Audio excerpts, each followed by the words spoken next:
Today we're going to be talking about the 2020 Senate primaries in the state of Massachusetts. And we're going to do a lot of different things also today. We're going to do, while we wait for some results, some live predictions, other analysis of the 2020 presidential election nationwide, and we're going to do many things today. So, before we get started, please remember to like, subscribe, turn on post notifications to be up to date with our latest content. So, hello everyone who's coming in the chat. I hope you all are doing very well. So, we're gonna start by going through and looking at if we have any early results from the Massachusetts Senate race on the Democratic primary, which at this point in time is the most important race in Massachusetts. So we're gonna take a look at that and we're gonna check it out. I think at this point I don't think there's any results. So hey everyone that's piling in the chat. Hey Dylan from West Virginia. That's very cool, and we have a lot of people here live. So I will now show you guys the results we have so far from the state of Massachusetts. So currently speaking, we do not have any results from the Massachusetts Senate race. We do not have enough information to make a call at this time. And I think at this point in time, we're going to have to wait a couple of minutes when it reaches 8 o'clock, maybe a little bit more, to start getting some of the results from this Senate race, which truly is one of the most interesting primaries, I would say, because on one side you have a incumbent politician who is actually pretty progressive, which with incumbents we're not seeing that much when it comes to the incumbents having very tough battles. However, this one, it's incumbent progressive going against a very establishment opponent, which is something we really haven't seen in the recent congressional primaries we've had over the last couple of months. So this is going to be an interesting dynamic, and one thing that is definitely carrying Joseph Kennedy III is his family name. He is a Kennedy, very big and famous establishment political family in the state of Massachusetts. So at the end of the day, I think honestly that might really propel him. So what are my thoughts when it comes on who could win? I could say that at this point in time, Ed Markey is somewhat favored to win over Joe Kennedy III. However, considering that Joe Kennedy III is like family of a Massachusetts politician family, I wouldn't be surprised if that ends up being the case, and if Joe Kennedy III ends up pulling that victory. So, right now, while we wait, I will start taking some requests on predictions to do, and we will do an update on the Massachusetts Senate race at 8:15 Eastern Standard Time, and we could probably make a projection, at least a key race alert at that time. So anyone in the chat, you guys can start putting in requests of what things to do and the different political predictions and all these different things, or even analysis of certain forecast. You guys can tell me, and I will do. So I like that you got both Trump and Biden banners. Yeah, so when I made the sign, this is a studio that I designed. It's not that elaborate. I do have some lighting, which I'm also still getting in the mail. But yeah, so I thought it would be a cool message to show both the Trump flag or the Biden flag on this side, and then the Trump flag on this side. So I think it's very cool the way I put that, and I really enjoy it. It's a very cool experience. So we have 9 people watching right now, and I really wanted to give you guys the update on the race. But now we're gonna start by going through and doing a live prediction while we wait from some early results from Massachusetts. So right now, I can do an election night, but later on, like maybe not right now. Right, I will show you guys the screen, show you guys an election prediction. I'm trying to do this race. So okay, hey Senna, how are you? So you're watching from the Netherlands. So you're watching what, the 2020 race or the Senate race in Massachusetts? Because these are 2 races which are very interesting at this point. I will now share with you guys the Yamps screen. I don't know if you guys can see it. I will show it now in the stream, and put it, guys, up there. So polls are now closed. So yeah, I will do an update here when we start getting some results from here. Even though polls are already closed, we still do not have any early results at this time. So what I will do is I will go through and show you guys an early prediction that I do have at this time. You should use Vox. Okay, 2020 Senate race and presidential race. Yeah, that's very interesting, and I know there's a lot of foreign interest when it comes to this election. So I just checked right now in the Massachusetts Senate map, and we currently do not have any results. In 15 minutes, I'll go back and check. So right now, I will do a quick where do I think the presidential race starts? Where is it right now? Currently, I think the Republican Party is definitely gaining support. Right now, the Democratic Party is not in the best place they've been nationwide for many different reasons. One of the major ones is because they're not adapting to the change the country needs in certain manners, because in other manners, they are definitely leading when it comes to the proposition of change. But when it comes to those riots, which are heavily impacting the races nationwide, the Democrats haven't really done anything, which might be what really hurts them nationwide. So while we get the results from Massachusetts, I'm just going to show you my quick where do I think the election stands as of today, and it's very interesting. So right now there is like a couple places where the Democrats have lost some support, and others, support's kind of the same. However, I feel it's very crucial to note that the Republican Party has been gaining a lot of support in areas around the country. So, we have general areas of the country where right now the Republicans are doing a lot better where they were maybe a couple weeks ago. Swing states are definitely going and a little bit more closer and tighter than they used to be. So, that's going to be very, very interesting. So, yeah. And very interesting House races with crazy QAnon supporters that weigh in the lenders. It's crazy conspiracy theory that has a lot of momentum. I must agree with you. It's a conspiracy theory, and for a conspiracy theory, I must say, it's gained a lot of momentum. Could it be true? I don't know.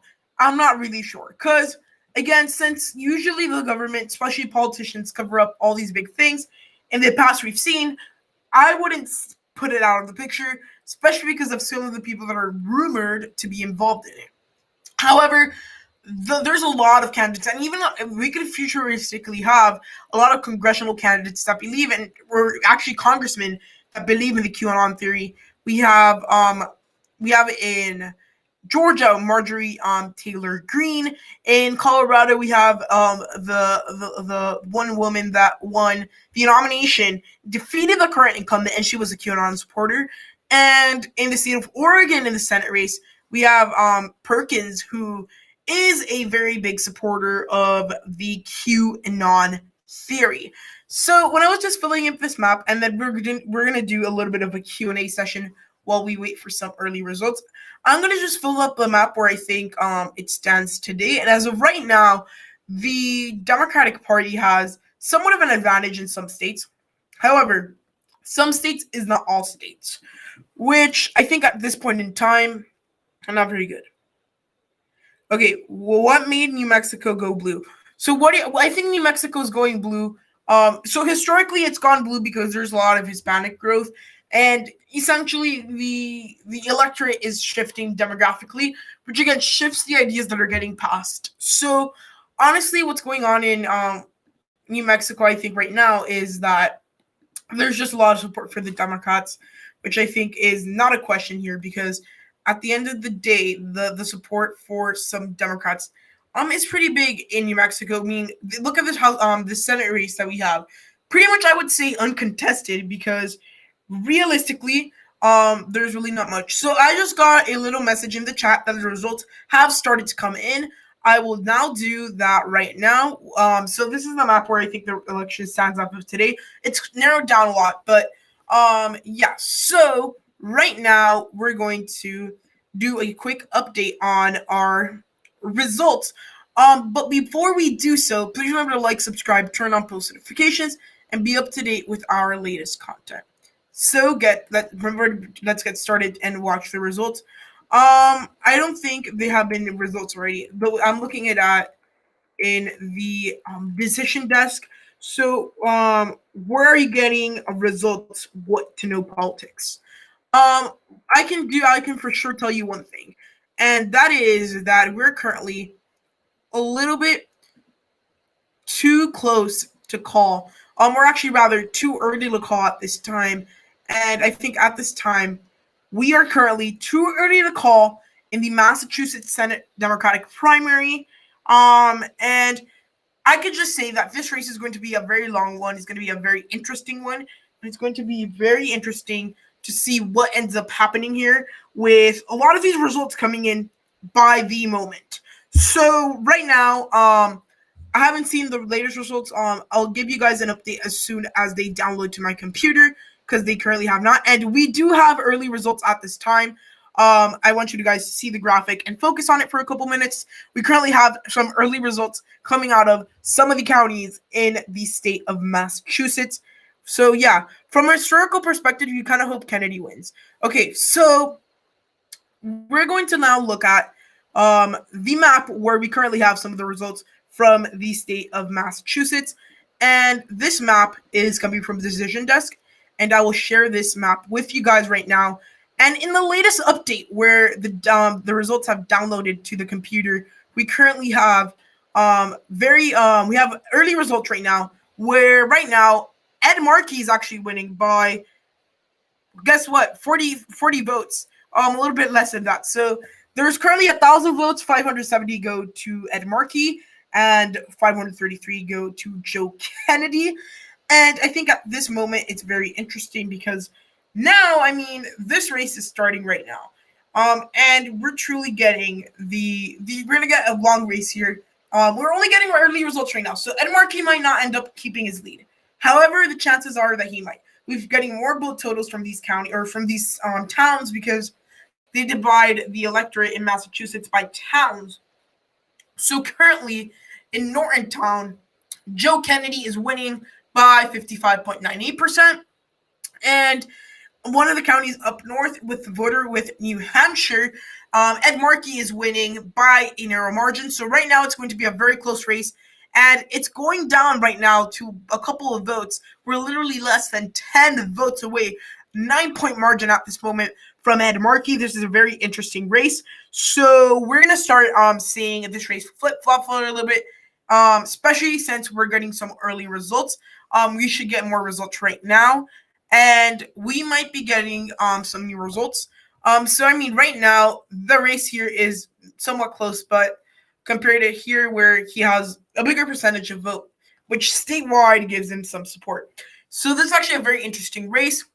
And yeah, I mean, historically, I think that looking at the situation, the race I would say is a little bit of a toss-up just because of how the challenger is a candidate that's been part of a political family in the state for such a long time. Well, you have a very progressive candidate. So usually it's the other way around with these Senate, like with these people that have been primaried. I personally think that Joe Kennedy shouldn't have ran for Senate. I think he would have been better off as the governor of Massachusetts. However, he did it. He ran. And we will see what ends up happening. I'm going to wait to see if there's one more update from results. And there is some more updates from results. We have one more town that just pulled in. Worcester, which we got a big basket of votes. Kennedy is winning. And it's a very tight race right now as we get early results. So currently I'm going to refresh the page. So currently Ed Markey is still in the lead. They haven't taken into account these votes. But here we have 6,000 votes in Worcester town, over 600 vote margin at this point for Joe Kennedy the third. So I'm going to wait. I'm going to come back to it. But I think we might have a Joe Kennedy the third lead at this moment. I will have to see when this map updates. But I can currently tell you that Joe Kennedy is leading in Worcester town, as well as in Nortontown, and then Ashburn Ashburnham is Ed Markey leading by only a couple votes. So we might have a leader in Joe Kennedy III. So I'm going to refresh the page one more time to see if the results updated. And yes, currently Joe Kennedy has taken the lead. He has 7,449 votes to Ed Markey's 6,865. Very close race. Still very Worcester. Okay, Worcester. Okay, I don't know why I said Worcester. Worcester. Okay, we just have a new leader in the Massachusetts Senate race. Currently, Joe Kennedy is leading him by 5%. We're still a bit, I guess, less than 1% reporting. Many of the big towns, in this case, some case cities in Massachusetts, are still to come in. Very interesting race results we currently have right now. So I'm going to go and analyze what I think is going to end up happening here. I think when the vote comes in, I think the early results are a good sign for Kennedy, but I think it's also a sign that we're going to be here for a while. At this point, this race is very interesting, and it's hit a very interesting point. We don't often see a race between someone like a Joe Kennedy and Ed Markey, because usually it's the younger, more progressive person instead. I think the roles, like I said, have been switched. So I really want to see how this plays out. I think, like, honestly, Joe Kennedy is going to do very good amongst of the more southern part of the state of Massachusetts, where there's a lot less liberal voters. I mean, we know that from elections in the past that very liberal, the very liberal candidates do very good in northern Massachusetts as well as western Massachusetts. So it's going to be something interesting to see. And just looking at how the race is going right now, we can see that trend starting to show. So not so supreme. Was this an all-male in primary? I am not sure. I will confirm that with you. I'm pretty sure it was mostly male-in though. Let me check. We're getting new results from the Massachusetts Senate race. It's going to be a very long night, like I said. And yeah.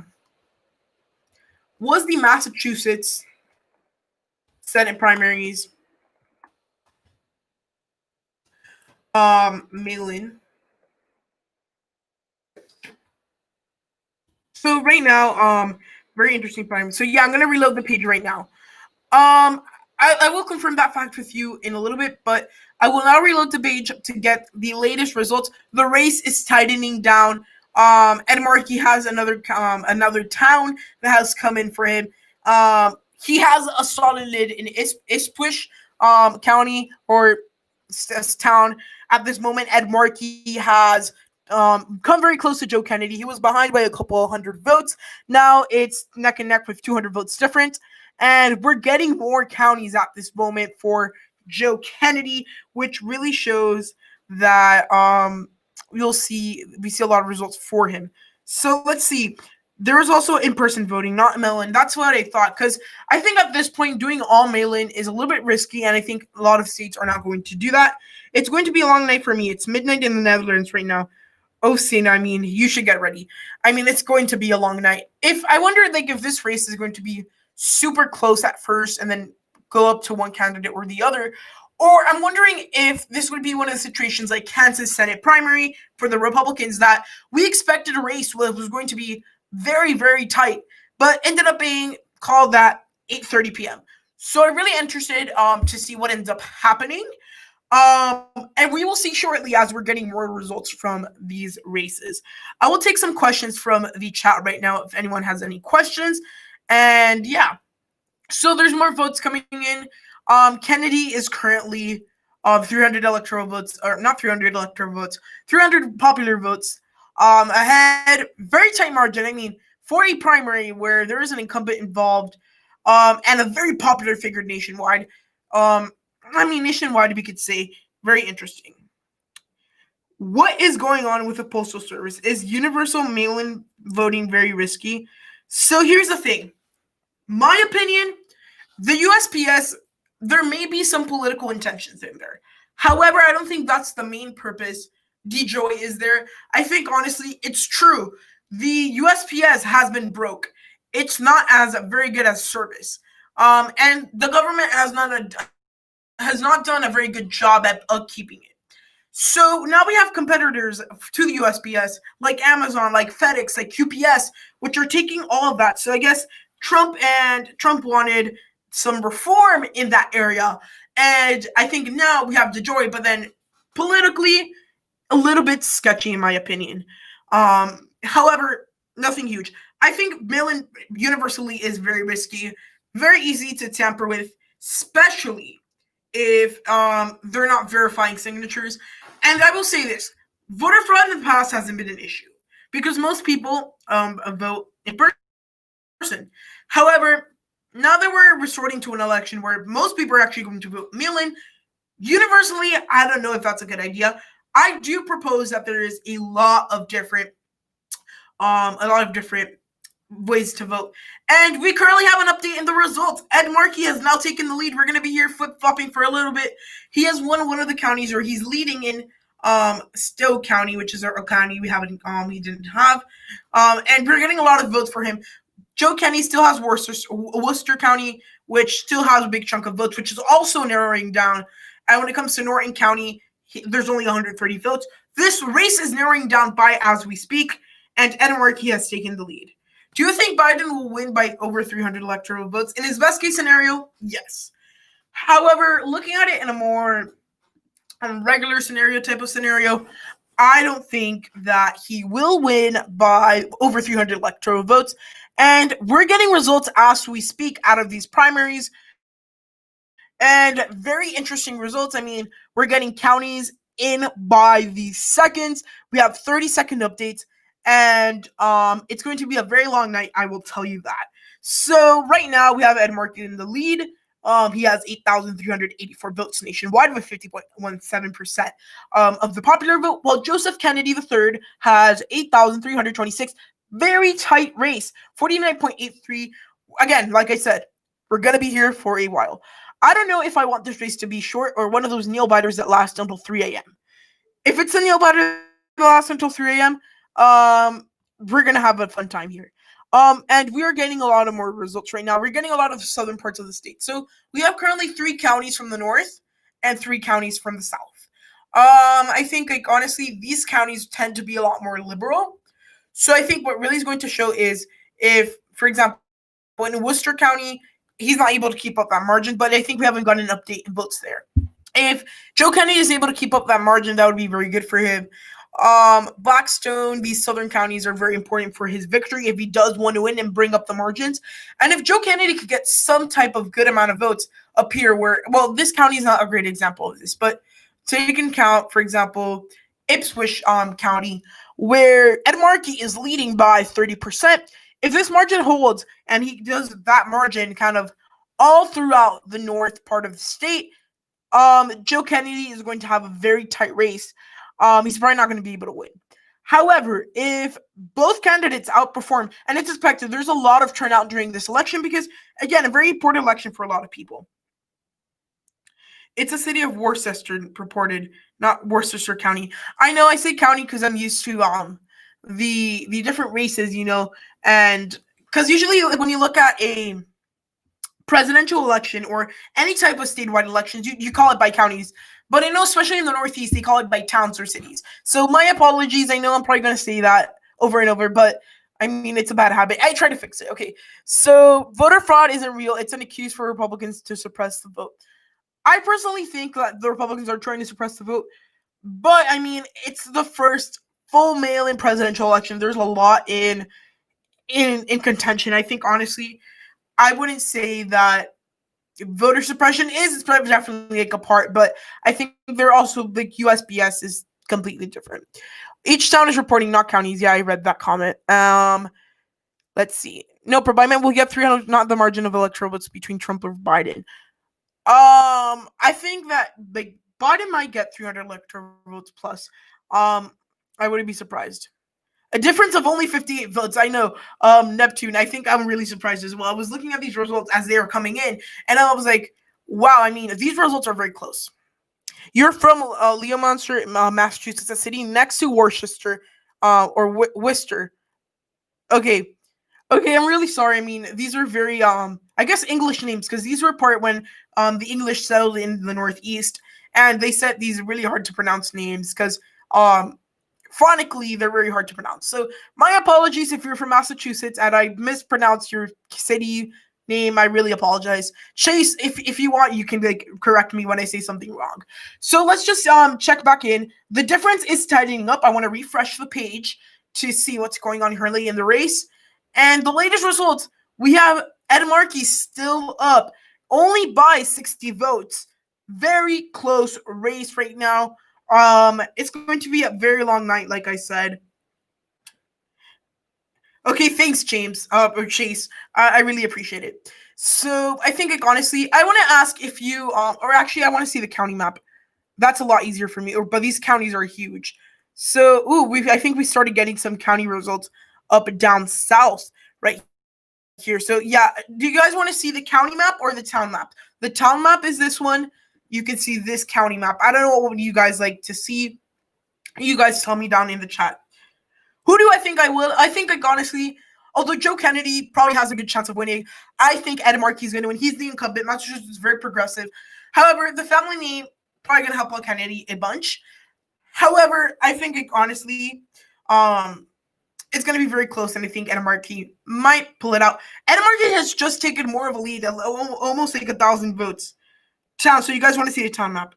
Yes, I do have a delay for like a couple seconds, I guess. Because the live streams, none of them are really live. They all have like a little bit of a delay. County, yeah. So you guys want to see county? So it's pretty damn split down the middle. So I'm gonna stay with the current one because we actually got to see where the votes are coming from. But Ed Markey has taken more of a lead as we're getting more counties up north, which really shows us that the North is turning out for Ed Markey. And honestly, at this point in time, this race is probably going to be close. However, if Ed Markey could get more of the liberal counties and get them out by larger margins, which, I mean, like I said, turnout in this election was expected to be high. Very high primary turnout because, I mean, Democrats usually don't have that interesting primaries here in Massachusetts because, I mean, they're not that contested. Because of the candidates that they run, they usually have a lot of incumbents running. But, I mean, I think this is one of the most interesting primary challenges we've seen during this election. I think it's one of the most exciting. You think Markey by 9? Yeah, I saw some recent polls that had Ed Markey ahead by a couple points, which, again, I think could definitely be a possibility at this point. I mean, Ed Markey was doing very well in polls. And, I mean, Ed Markey is just pulling away that lead. We may or may not have any calls soon. If I'm correct, we still do not have any big votes from Boston, which is a big city, which, I mean, I want to see those votes because at the end of the day, it's going to be one of those counties or towns that really is going to choose essentially what ends up happening. Because look, if Ed Markey is able to pull out the somewhat college voters in Boston, he could get some votes there. However, I mean, it really does depend, I guess, where Joe Kennedy goes for his margins. But we're getting a lot of Green County. I'm seeing a lot of green on this map, which should be worrisome for Joe Kennedy. So you see a lot more Kennedy signs than Markey signs. Class of 2020, may I ask, like, what area of Massachusetts do you live in? Like Boston, Springfield, more east, more north? If you could share that with us to see where you're looking at. So I think this race is going to be close. I think that the updated numbers, and right now, 1,000 vote difference. Not a lot of a difference, but we're getting results live. We should get an update in 7 seconds. And I think by 9 p.m. we should have a big idea on who's going to win. And I just wanted to show you guys that currently Ed Markey has a substantial lead. So let's take a quick. You live in Norfolk County. Okay, so I'll make sure to check it out. So I wanted to give you guys an update on the Massachusetts race, and we currently have a very key. We have too close to call race right here. Very interesting. We currently have the state of Massachusetts in its Senate race for the Democratic Party nominee, currently too close to call, Senator Ed Markey versus Representative Joe Kennedy III. So this is going to be a very interesting race to watch. Like I said, we will get more numbers as we speak. So Chase is from Worcester County, and there are 50-50 Joe Kennedy versus Ed Markey signs. Edward Markey is winning in the county. Oh, I think he actually took over because I think Joe Kennedy was winning there at first. So we're currently too close to call right now between Senator Ed Markey and Representative Joe Kennedy III. I want to keep on going through the numbers and to analyze them. And make sure we have the latest numbers. And guys, if you're currently not subscribed, please remember to like, subscribe, turn on post notifications. It would really help out our channel, and we're growing tremendously. We have 30 people watching now. So, latest updates on numbers. These numbers are a little bit outdated. I have to refresh the page. And currently, the margin has gone a little bit up for Ed Markey. And currently, there is 16,000 votes for him, 15,000 votes for Joe Kennedy. We're starting to get some more Joe Kennedy counties, which is what is narrowing down the margin from where it was like almost 55% maybe a couple minutes ago. This race is definitely changing by the minute. A lot of the southern Massachusetts counties are very, very flip-floppy right now. A very interesting race out of the state of Massachusetts. So I think honestly at this point, well, I mean, Ed Markey just got a lot more votes there. Yeah, because we're seeing a lot of, I think, usually Massachusetts, when it comes to progressive versus liberal, it's more to the side, I guess, so it's going to be interesting. Yeah, you have a question? Go ahead. Everyone should sub to PPT. He can hit 800 on the stream. Thank you, Brady. I would really appreciate it if we hit 800 on the stream. That would be a very, very cool thing. We've been growing tremendously. Plymouth County will go to Kennedy. Okay. What county is Boston is Plymouth County, right? I may be wrong. I'm not too good at Massachusetts geography as I am with other states. I guess it's also because I haven't studied it that much when it comes to this political level. Kennedy is to the right of Markey, correct. Ed Markey, I would compare him. I would say like an Elizabeth Warren, but he's just a male Elizabeth Warren. Well, Joe Kennedy is your average establishment Democrat who's actually young. So that's what I was saying early on the stream. Essentially, they kind of switch roles. Usually you have a very young progressive running against a very old establishment man. It's the opposite. We have a very old progressive running against a very young establishment politician. That's Suffolk. Okay. We currently have some updates here, and the numbers should be updating right now. We're seeing a lot of these southern counties. I mean, Worcester County, we have Kennedy, Joe Kennedy. He's currently leading by 5% almost. Very interesting race there. So, I'm not showing you guys the map. I'm really sorry. Oops. I was talking this whole time thinking you guys could see the map. I really apologize. Currently we have a lot of these votes coming in.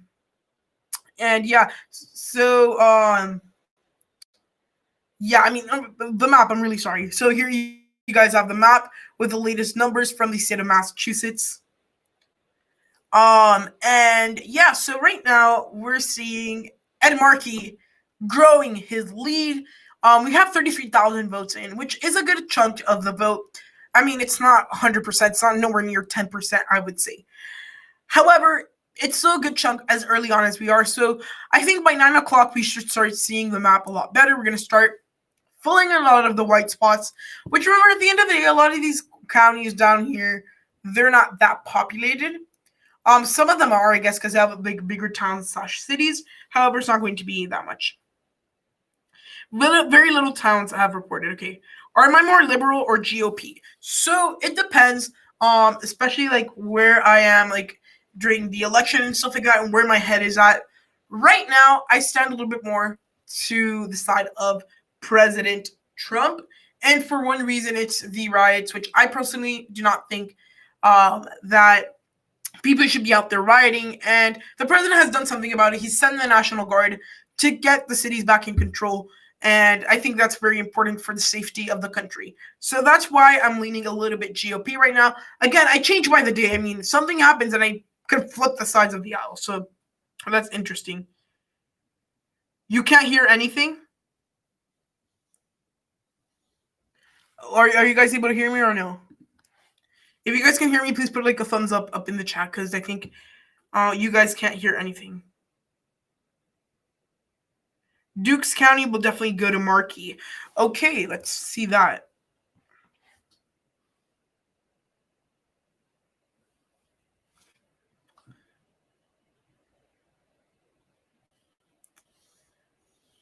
You're a Biden supporter. Okay, that's cool. I mean, I honestly am very down the middle during this election. However, I mean, it's not like I'm a diehard Trump supporter to say the least. And I honestly do. I just lean on that issue, which is really pushing over the edge. Oh, you guys can hear me? Okay, I thought the audio was out or something. I mean, looking at this map right now, Ed Markey is taking the lead, and he's taking it with him. Currently, about almost a 4-point difference. Again, it's early on, but I think these numbers should be worrisome for Joe Kennedy. However, we only have very small counties in, and when it comes to the nationwide map, we have most counties in. We have some blue counties, Worcester County, Bristol County, Norfolk County, Suffolk County. So this is the Boston area. I think we do not have any town results here. So no, we currently do not have those Boston. So that should be a very interesting race. Oh, I just found it. Where is it? I think it's like one of these counties down here. Boston, there it is. Yeah, I'm really interested in this race because it's not as conventional. You know what I mean? You can't support someone who is anti-Semitic. I mean, it's not. I wouldn't say that. Are you talking about Trump? Because if you are, I mean, it's a little bit questionable. I wouldn't say he's anti-Semitic. I mean, I think all politicians have said something back in the past, but I mean, all this stuff, I mean, is very bad. And I think, considering the two candidates we have running, they both have said some really messed up things in the past, in my opinion. So, I mean, I would look more at the president right now. And I am affected by this. I am a minority who has been discriminated against in the past. So I know how it feels. And you know what I mean? Most of the counties have 1 or 2 towns. Yeah, so yeah, that makes sense. Yeah, they only have like 1 or 2 towns. That's probably why we're seeing a lot of Ed Markey right now.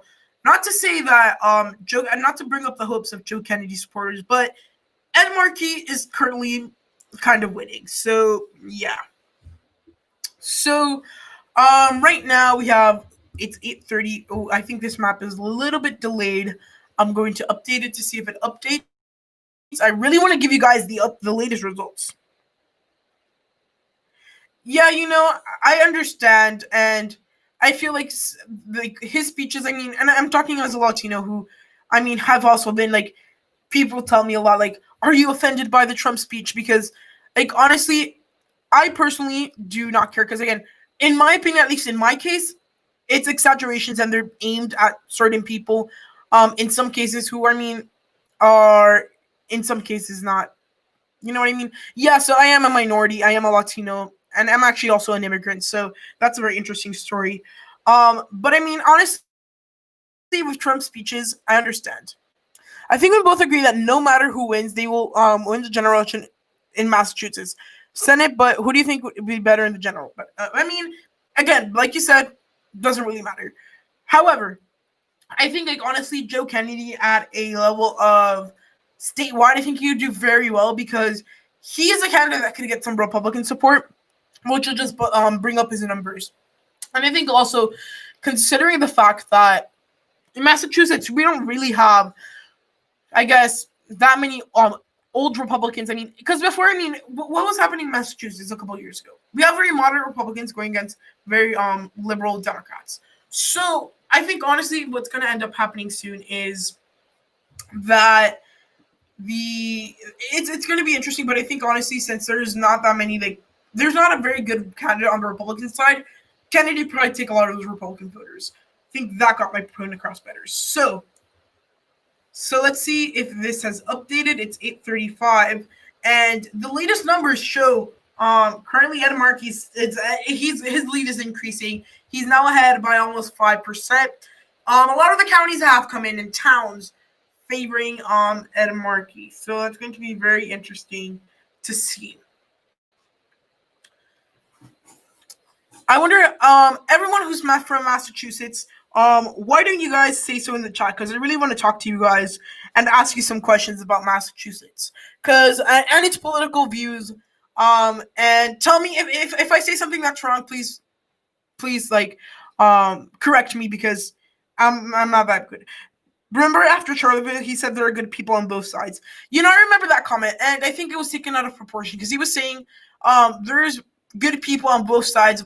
Like they were peacefully protesting the statue. However, he did condone the white supremacists who went through and said like all these very bad things, and they killed a ton of people. So I think if you look at it like at the point of a statue, he was saying that like there was like people who were civically protesting, which I mean the statue, I'm not gonna get into that debate. But I know for a fact that it was a little bit misconstrued, is the word, or like it was taken out of proportion a little bit, in my opinion. But I get where you come from, especially as a Jewish person in the United States, and I understand how you could feel after that. I mean, as a Latino in this country, I know. I mean, sometimes it feels like the speeches are like directed at you, but it's really not like that, in my opinion. And I have like other things that I think Trump does better, and I think that's one big thing that you guys have to understand about Trump is that he realistically doesn't care, and he says things, I mean, to the face, which I, as a person, personally do respect, because I mean a lot of politicians, they just talk behind people behind their back, which again, not ideal either, but you know what I mean. W. Burr shows something different than this map. 1.2% has reported. Okay, so we have a pretty good like surmountable lead, I mean, or amount of votes in, which is good. So what's WBUR? Let me see if I can find that map and show you guys. I usually use Decision Desk for my like reporting for that stuff, but I'll check that out. Okay, WMR Senate map. But I think you guys are watching it live, right? Town by town, WBUR. Right here, let's see if I can use this one. If I find it, this is actually a very good map. This map actually has 13,000 votes. So I think the WBUR map is behind of this one. So yeah, so I think this one's a little bit more up to date than that one, because I think the WBUR map is a little bit behind. The race is going to be, I think like this race is probably going to end up being later on. We're probably going to find out sometime between 10 to 12 a.m. But I think honestly at this point the rate is going. Ed Markey's doing pretty well. Again, it's early counties that he's having results. So he's taken the lead. He's ahead by 3,000 votes. Not a huge margin, but it's pretty good considering you're having a very, very close contested race. So it's going to be very interesting to see what ends up happening. You're from Massachusetts, okay. Okay, you live in Maine now, okay. W shows the different map of this, okay. 1.2% has reported. Newton is for Markey right now. Interesting. Is the Boston NPR station. Okay, who do you think will win Newton? Okay, let me see. A lot of these counties, I'm seeing a lot of green for Markey here. A lot of these counties are coming in, which is interesting. So right now there's really no Boston area, I guess, counties. The very big like Boston district has a lot of big chunks of votes. Currently not in. The Cambridge, so that's university area. This area I would expect to be a little bit like split because it's the big city, and I guess there's some like on the bit more on the suburb side, a lot more Democratic voters are more establishment. So do you guys think that I should just stay on this map for the whole thing, or should I just maybe wait a couple minutes and just do like a quick prediction, or do you guys want to stay with the whole map? You guys please tell me down in the chat. Overall, who do you guys think will win? Not individual counties, but do you guys think Markey is going to win? Do you guys think Kennedy is going to win, and why? I mean, one thing I do want to mention is that like the Kennedy family, they're still very popular in Massachusetts. I mean, they're the political family from Massachusetts. However, I will say the following. Since, like, I mean, they were at their peak, like, during the 1960s to, like, maybe like, the early 2000s. But after that, I mean, yeah, there's been some Kennedy grandchildren and, like, children in politics. Caroline Kennedy, Joe Kennedy. But I mean, realistically, I think they lost like a lot of the family name, especially like after like a lot of the Kennedys had died. Okay, Brooklyn and Newton are in the Boston area. So would this be this? No, I mean I think that's too north. Yeah, Newton's right here. Markey, yeah, Markey's leading by 65%, and I'm guessing this is Weston. Oh, that's Weston County. Markey's also leaning there. Yeah, we have a lot of votes in right now. We have 50,000 votes in. Ed Markey is it has a pretty solid lead over Joe Kennedy. Whoever wins Boston, okay. I mean, I think at this point, Boston, I think the more moderate / like suburban parts, or like the liberal Republicans will probably vote for Markey or for Kennedy, and then Markey will take some other voters. Can someone in Massachusetts tell me what's going on in who's going to win in Nantucket County? Ed Markey will win. I think he needs more progressive in the Senate, and he has an incumbency advantage. You're right. You shouldn't run for office just because it ruins your family. Joe Kennedy III has yet to give a reason as to why he ran in the first place. You know, I think that's true. I think, like, honestly, that first of all, he ran because he had money and recognition. I think he was trying to be very, but he was very ambitious. In my opinion, I think the Senate is not the best place for Joe Kennedy. I think he should have waited until 2022 when Charlie Baker was term limited, and then he could just run for governor. I think that position might have suited him better. However, it's Joe Kennedy. And if he loses tonight, which the chances are right now, we still don't know, but it might be, I think he's going to run for governor in 2022, which is going to be interesting to see. You're on Vox. Okay, I'm going to check the Vox map. I'm not one to use Vox too much. I like there's some other videos, but Massachusetts map.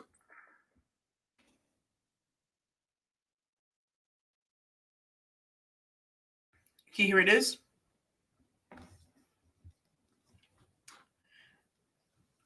More Boston area is reporting, so I will check it out right now.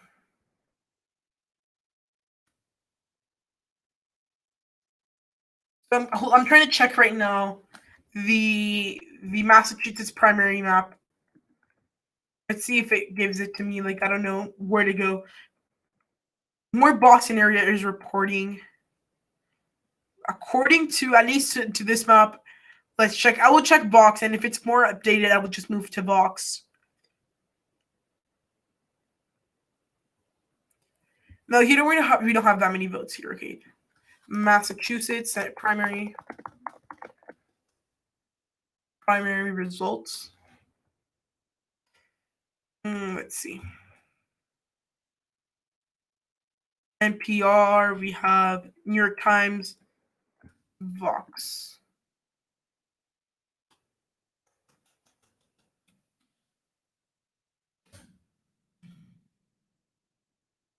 Let's see if I can see it here. I'll make sure to show you guys. I think they only have an article. If you guys can send me the link, I could probably find it in the chat. If you guys want to watch it on Vox, but right now I have Decision Desk. Let's refresh this to see if it updated. So we have some Boston area. I mean, more outer Boston area, I guess. Metropolitan Boston area, but right now we have somewhat of the votes in favor of Markey in a lot of counties. See a lot of green on this map.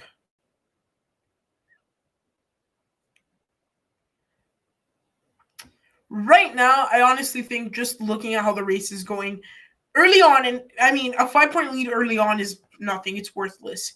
However, I mean, considering how close this race is going to be, I mean, I would say that Markey has like somewhat of an advantage. Let's see. Hi, Chuck. How are you? How are you doing? Yeah, so these results are coming in. We're getting a lot more of the, like, I guess, southern. We're getting like specks of everywhere. We have, I guess, some counties, a little bit everywhere, I guess. We have very north up, where there's only 9 votes and 5 votes. Very interesting. I'm guessing that's a very tiny county.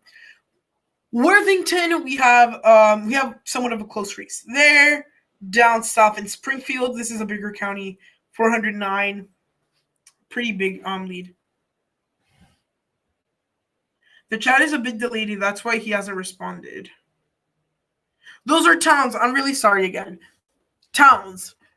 I'm still in the habit of saying counties because when you look at New England politics, like statewide races, and you're analyzing them, you have to think about towns because you're right because it kind of messed up there.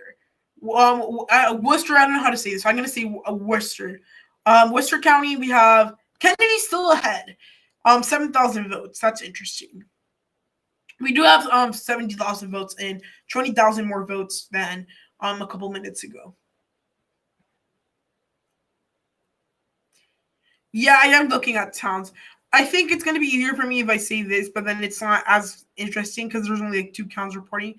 We don't have anything from Suffolk yet. We do have some stuff from Norfolk, and then we have Bristol, Plymouth, Barnstable, Dukes, and then we also have stuff from Franklin, East Hampton. Nope, I think this updated. I think we got this county down there.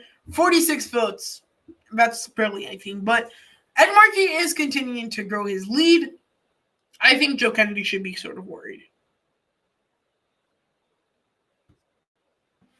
Yeah, I was looking at the towns. I don't know why. Very interesting live stream we have here today. So yeah, I was looking at the counties. You're right. Let's see. I want to see. Okay, we have an update in a couple minutes. Let's search by counties because we would look. So you guys wanted to look at Dukes County. Currently, Ed Markey is leading in Dukes. And then Bristol, we have Joe Kennedy leading.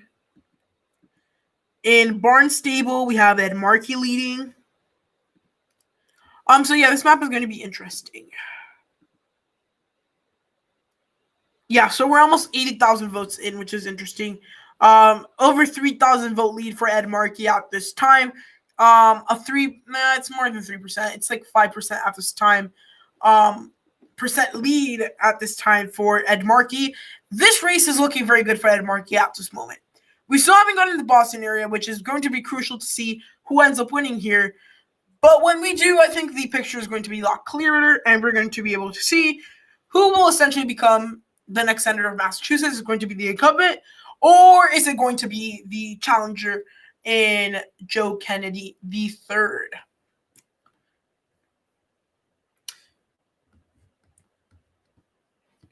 Very interesting out of this. I mean, this primary is.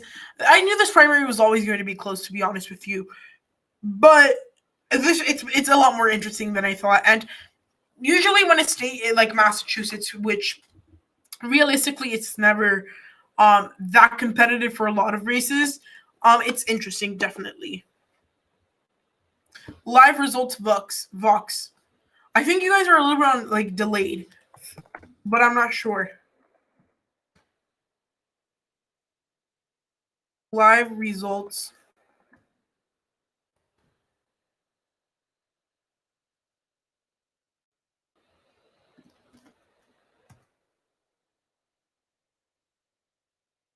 There you go. I think I've found the website for Vox. I think I will just have to change from decision desk. I will look at here. Yeah, Twitter. Oh my gosh, Brady. Let's see if I can find this. Okay, here it is, guys.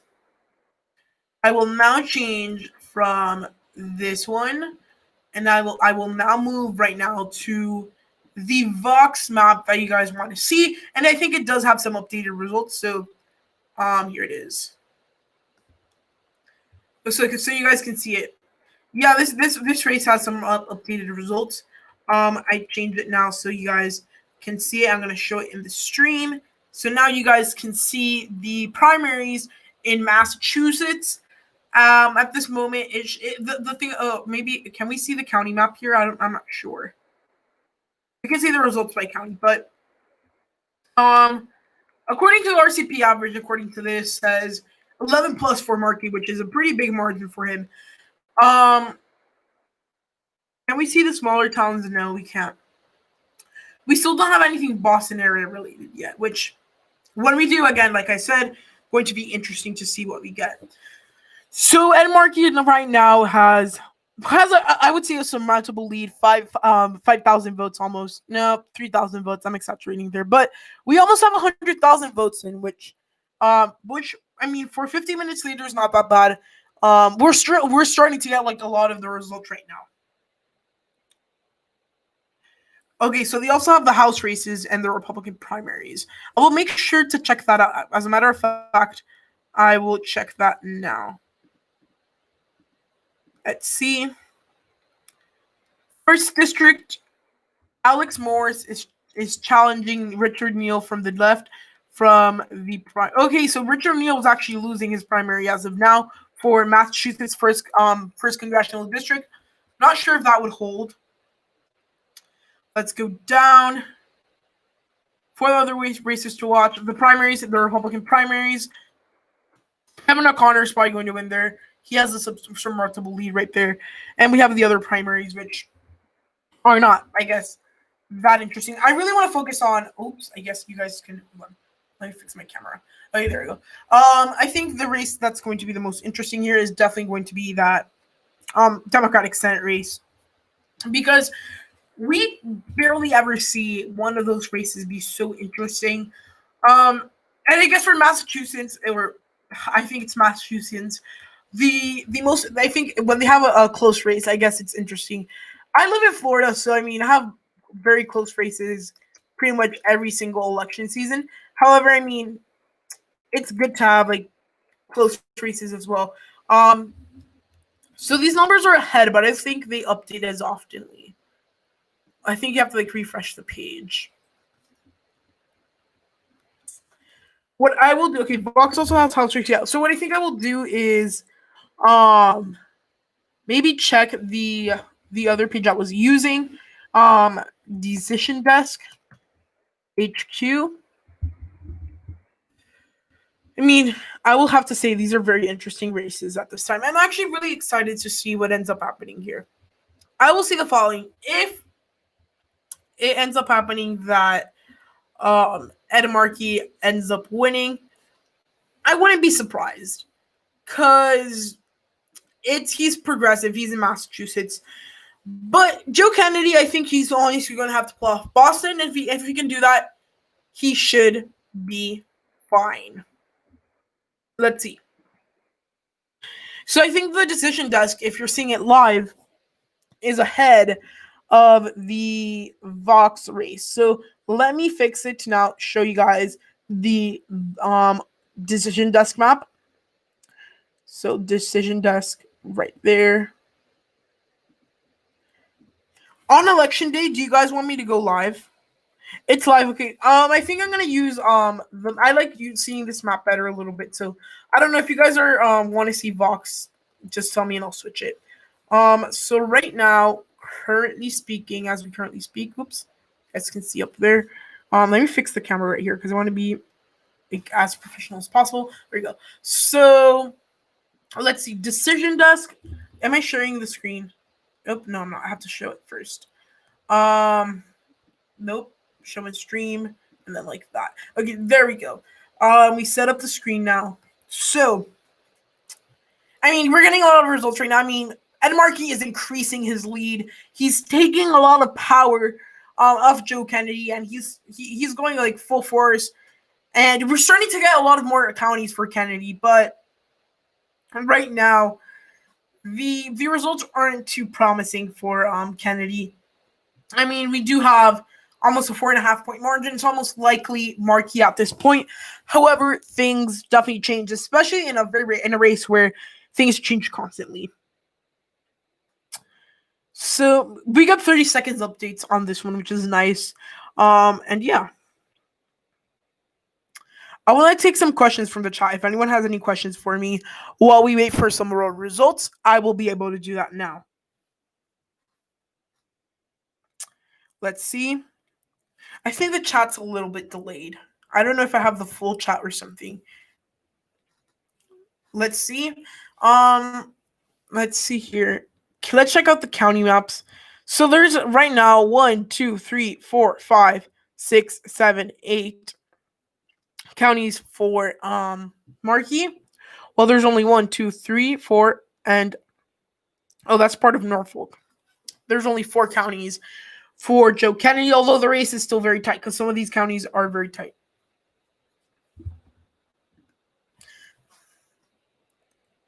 If Kennedy loses his career over, I would say no. However, I will definitely say that after this loss, it's going to be a little bit harder for him. I think he just should have stayed in the House, moved over to the governor's mansion. Simple as that. He decided to complicate things. He decided to do things maybe how he shouldn't have. So yeah. On WBUR, Kennedy flipped back the lead. Let's see. I'm guessing these are all different numbers because and that shouldn't be because I think they should all be getting the same results. I will tell you right now if I feel like that should be what's happening. Not what I feel, but what the data says. I think, well, my screen on WBUR shows the race being a lot tighter than it, well, I think we have a lot more votes here. We have, well, in WBUR, according to the map they have, it's 20,000 votes. While Kennedy, here has 40,000 votes. So this map, I think, is ahead. Okay, Want to Know Politics wants to ask, do you think Boston will determine this race? I think at this point, Boston is going to be crucial.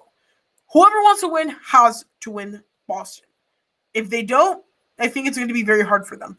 Especially for, I guess, an Ed Markey. If he can't win Boston, it's game over because those are the voters he most needs. And realistically, there's a lot of solid counties for Kennedy. There is a lot of solid counties for Markey. However, I think at this point, Markey needs that state more than Kennedy does. Actually, I think we now have a 4,000 vote lead for Markey. His lead is increasingly going up. We're seeing Ed Markey go up in the results, which is going to be interesting. I mean, Ed Markey right now has a very large lead. I'm going to refresh the page so we can get the latest results. And yeah, Ed Markey is almost 5,000 votes ahead. More like 4,000 votes and like 100. So I mean, I think the Kennedy campaign should be worried right now. The current like margin, it stayed it stayed on average and it stayed very linear for the last couple of minutes when we're getting some results. Currently, we have 52% for Markey, 47% for Kennedy. I mean, going to be completely honest, Kennedy campaign should be worried because I think honestly they have some certain areas they have to win, if not no. What happens if Kennedy wins? And does Kennedy have a chance of defeating the Republican in November? So I think here what really matters is the primary. Is there really importance in this race? No. It's more of a thing, who is the next senator? Whoever wins, they're probably going to defeat the Republican. I think Kennedy has a larger chance of doing so. What could be like the little defect for Kennedy if the voters kind of get mad, especially the more liberal voters get mad at him and decide to not vote for him. It's more of a thing. And I think, honestly, it's going to come down to all of that, which is going to be interesting to watch.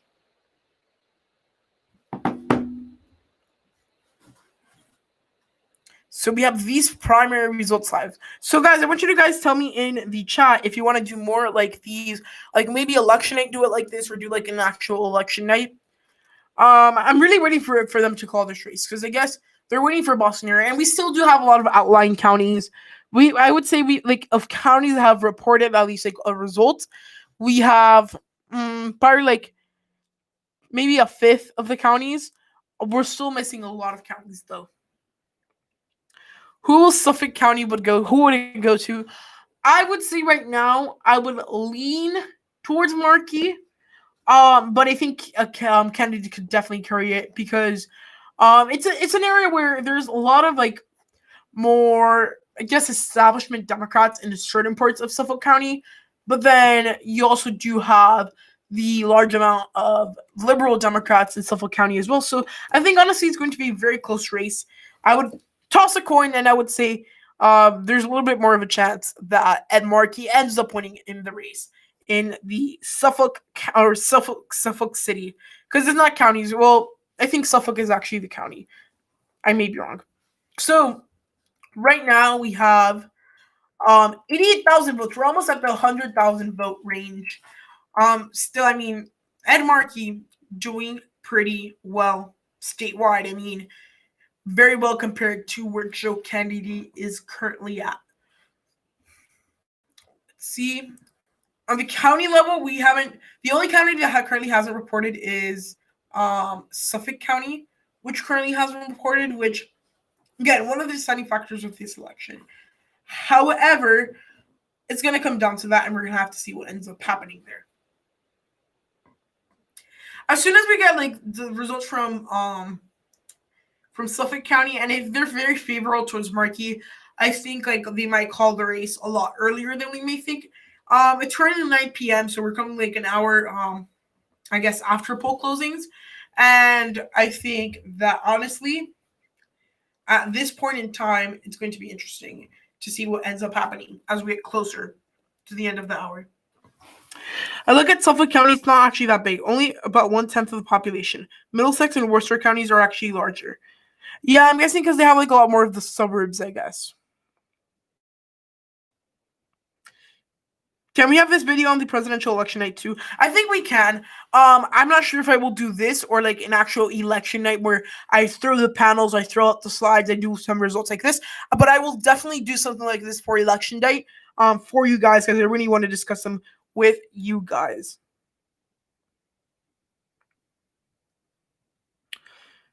Okay, so we have a 5,000 vote lead about for Markey. Margins again staying pretty similar. It's going up linearly, which means we're not getting that many difference in results when it comes to percentage wise. And if margins keep on holding up like they have, we should be on path for a Markey victory tonight.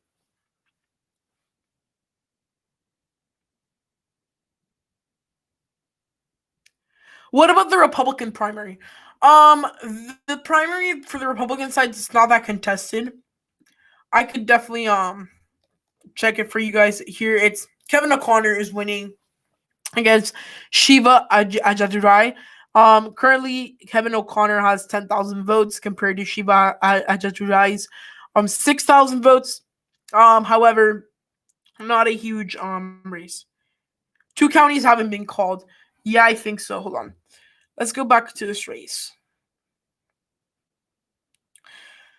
So here, we haven't gotten any results, not even one result from Suffolk County. I mean, it has the big inner Boston areas in there, but we haven't gotten those. So I really want to end up seeing like what ends up happening here. We're starting to see a lot of green counties, a lot like further west and then further north. While most of the blue counties are scattered around, mostly in like the mid part of the state.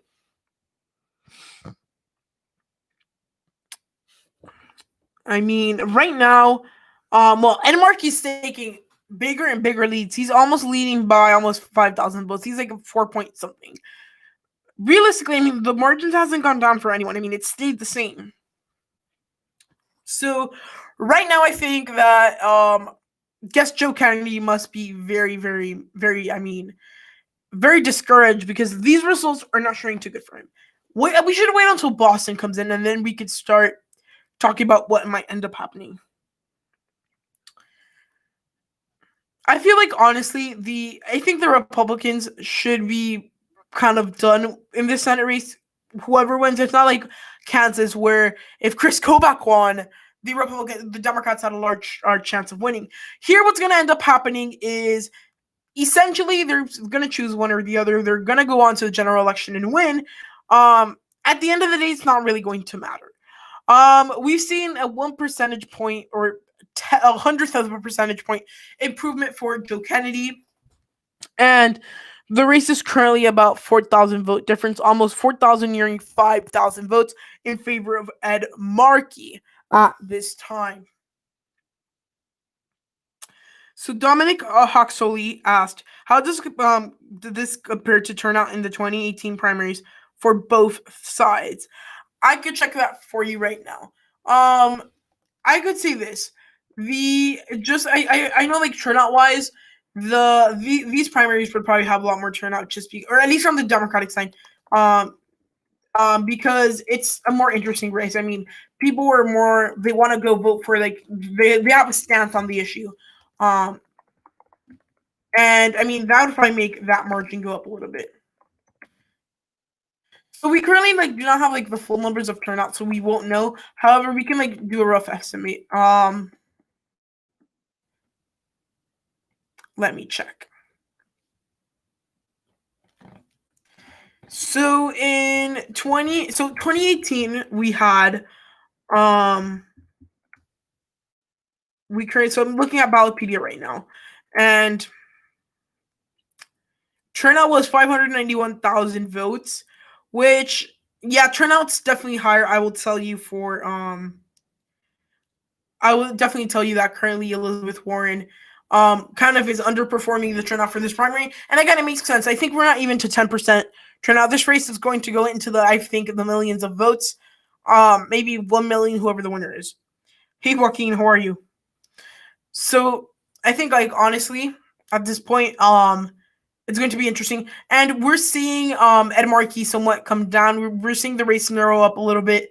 There's a lot more Democratic results that are coming into play right now, and we have reached the 100,000 vote mark. So I think this race is going to be very high turnout. So if this was 2018, Dominic, the races would have been kind of like right now, 20% reporting. We're, I think, not even to like 3% reporting. We're still missing a lot of counties. The primaries are a lot more higher turnout.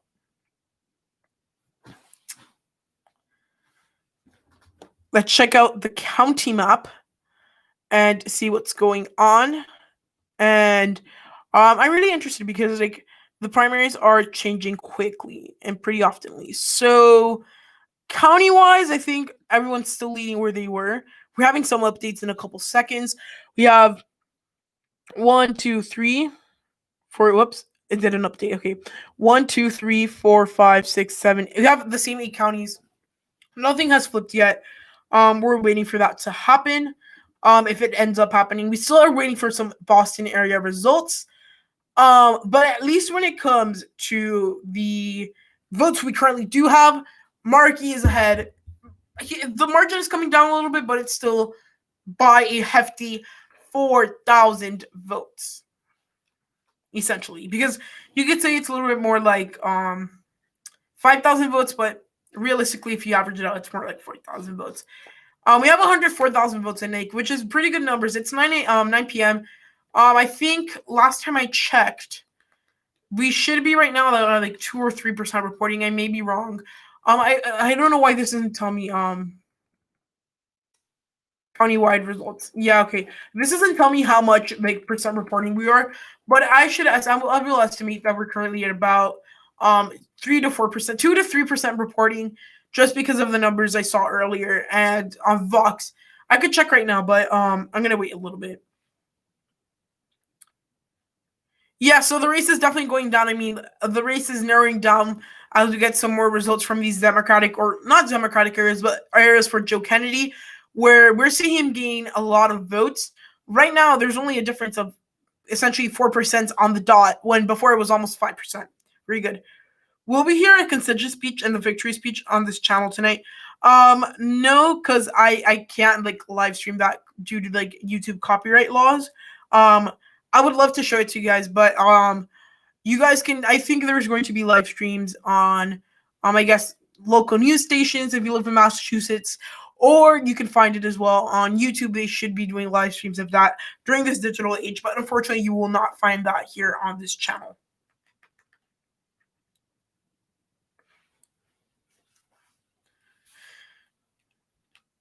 So we're getting a lot more counties in for Kennedy, which is helping his margins up.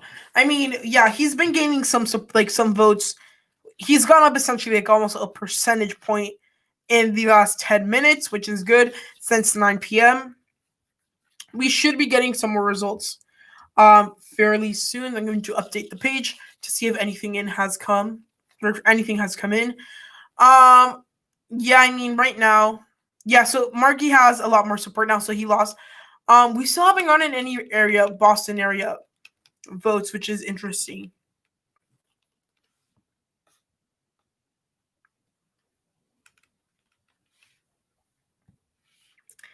Guys, we're at 795 subscribers. I would really appreciate it, and it would be really cool if we hit 800 subscribers here on the live stream. I think we can do it. So if you're not subscribed, please do so we can reach that goal during the live stream. So yeah, I mean, right now the race is a little different, I guess. We have Markey leading by a little bit, and Kennedy is currently trailing. And I mean, Markey has taken a quite lead. I mean, he has almost a 7,000 vote lead over Kennedy. We do have over 100,000 votes in. So the margins for Kennedy should be going down. And yeah, we're about almost like a 7-point margin, if I'm correct. Yeah, almost nearly a 7-point margin, more like a 6-point margin right now in favor of Ed Markey, which is a larger margin. Yeah, he has a commanding lead. Yeah, I'm seeing right now that I got an update right now that Ed Markey has a commanding lead. And I think, honestly, it's going to be very hard for Kennedy to come back. I think, honestly, the race should be called within the next couple of minutes. I mean, I would say they should wait for Boston. If the lead for Markey is still very big and kind of big, I think, honestly, it's going to be very hard for Joe Kennedy to win. I think they should just call it, but I think we're getting very close to the race being called in favor of Ed Markey at this time.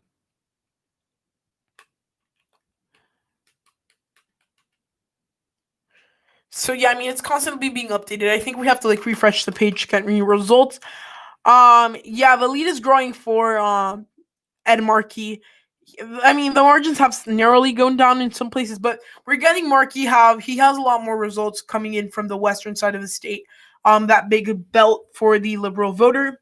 We're getting those support and those votes in right now, and we're currently seeing Ed Markey take a commanding lead, almost 7,000 vote lead. It's turning more into a 6,000-ish vote lead. However, when it comes to votes, it's very close, especially since we're like very far away from the whole result reporting. I mean, we essentially are missing many results in Massachusetts' biggest counties at this time.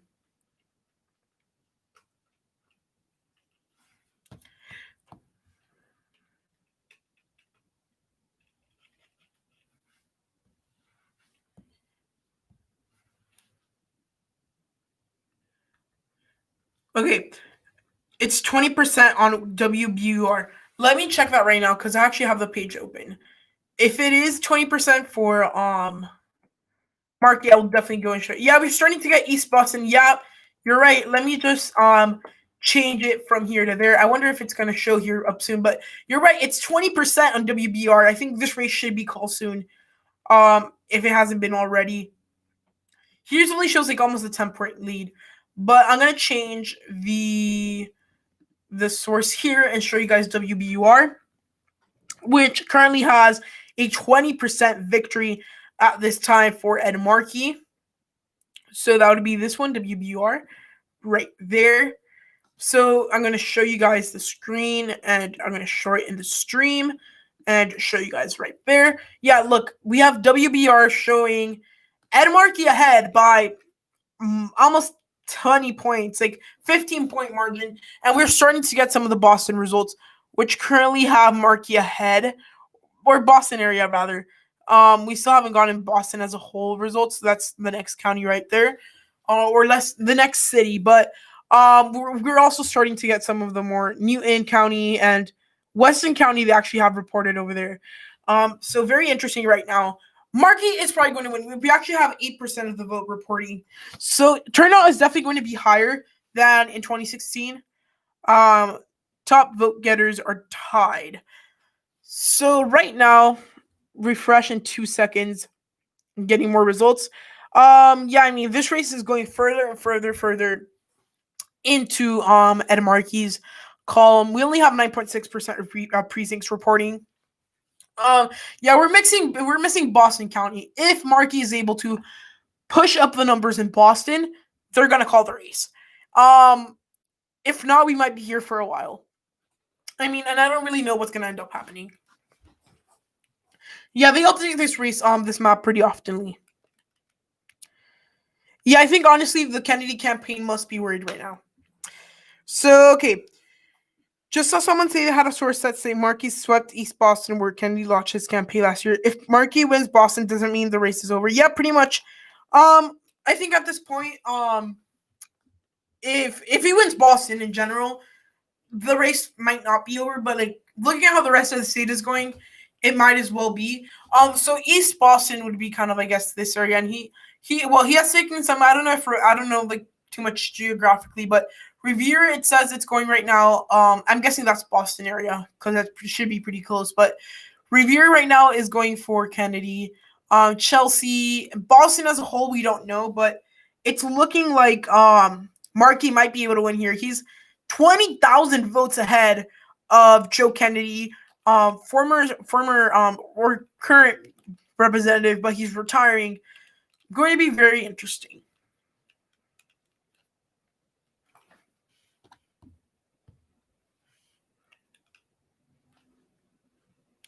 Yeah, so Boston area, we have substantial amount. Very interesting, you guys. I mean, they should be able to call the race pretty soon, I guess, if we start getting more results.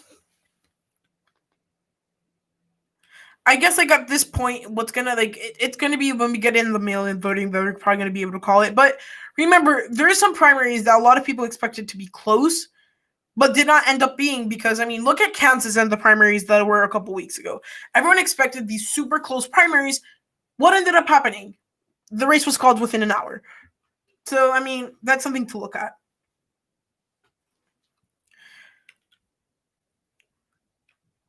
Yeah, 84,000 votes for Ed Markey. We're almost at 150,000 votes.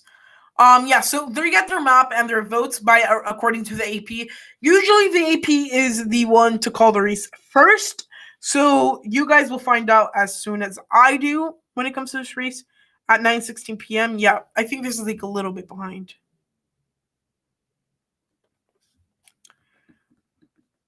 Top vote getters are tied. So I'm guessing what they're saying is that like the areas where we just got a big basket of votes come in for Joe Kennedy though. I'm going to refresh the page because that was a big amount of votes we just got in. Yeah, the margins have narrowed down a little bit, 2% in favor of Kennedy. There's tied in top vote getters, so Kennedy is leading in Suffolk. I don't have the whole map here, but they haven't called this area yet. So refresh. Yeah, we still have barely anything, but I'm guessing if this is Suffolk County, we have him leading there. So I don't know. The map might be behind. But according to this, he's not leading in Suffolk County. I just might be wrong.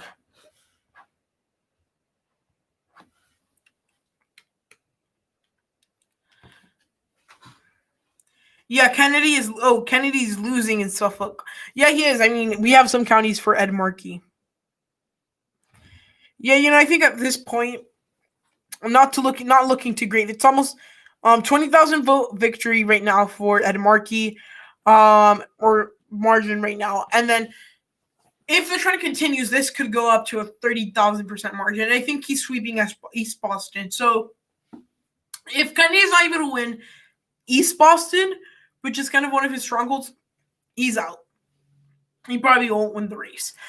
However, I mean, his campaign should still have a little bit of hope because we still haven't gotten those results yet. However, very worrisome for him in his campaign.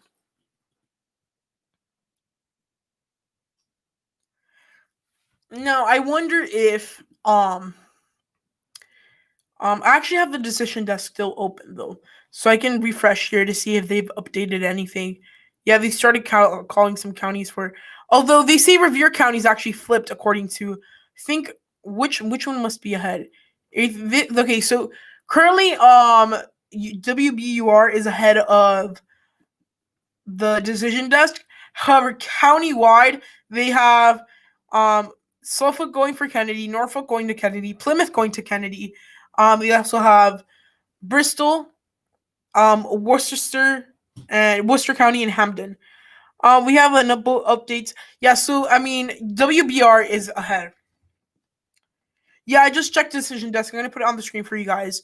Right now, decision desk is different right now from what the WBUR is showing. However, I'll still show it to you guys. It's right here. I will show it in the stream. Yeah, so right here we have WBR. Okay, 86,000 votes in favor of Kennedy or Markey, 70 or 80,000 votes in favor of Kennedy. So what I'm doubting is they have Markey with less votes here, but they have Kennedy with more. That's interesting. However, when it comes to county level, they say Suffolk is going to Kennedy right now. Plymouth is going to Kennedy. It's very close. It's tied in Plymouth. 50-50 in Plymouth. Oh my god. That's very close. But it's gonna be interesting to see. Here, let's look at the county map again. Yeah, Plymouth is tied. Literally 50%. Bristol is currently going for Kennedy according to this. Norfolk currently is going to Kennedy. Worcester is going for Kennedy. And Hampton is going for Kennedy. And then these smaller counties have like a couple thousand vote lead. Dr. Shiva 2020. I think that's the Republican primary. I will do an update on that one soon. Check. Yeah, I think Kennedy is still losing. One county hasn't still been called. Should I expect Kennedy to win today? I'm a huge Kennedy supporter. I mean, right now, I would say that if you're a Kennedy supporter, don't get your hopes up because he's losing right now and it's not looking too good for him. So according to Dominic, the New York Times, I'm gonna check. I didn't open the New York Times because I probably don't have articles because I have to subscribe to the New York Times. I haven't done that yet, and I really have to do that. But let's check Senate primary. I think honestly it's gonna be just by the way it's going, that I think Ed Markey's going to win.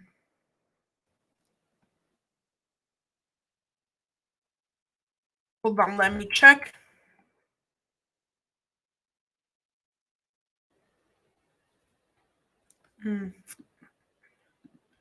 Massachusetts results.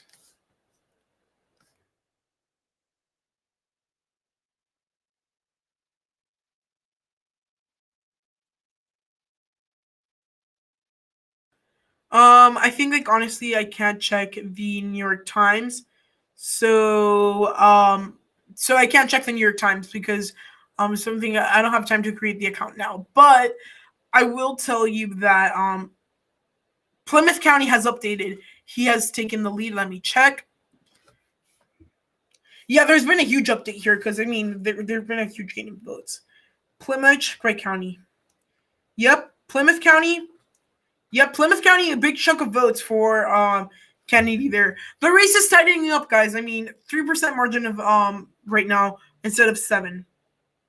It's called for Markey. He won. Let me check. I think they haven't called it here.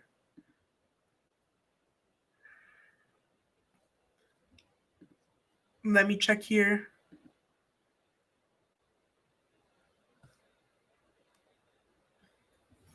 I think they haven't called it yet, but as soon as if I find out, I will tell you guys.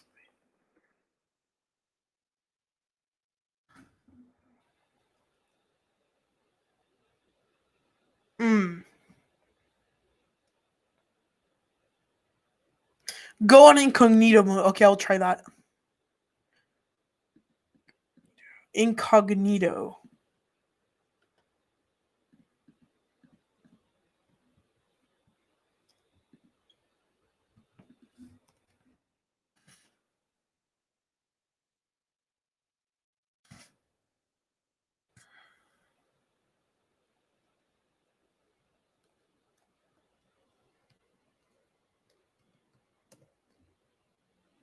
Okay, New York Times. Okay, but I have to open the tab here. I will check the New York Times right now. But I think I can't like show you guys my screen.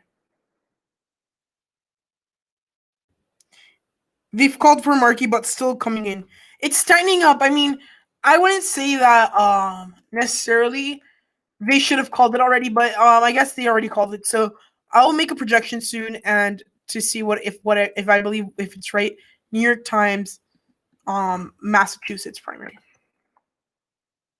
Let me check that up. New York Times, Massachusetts. Here we go.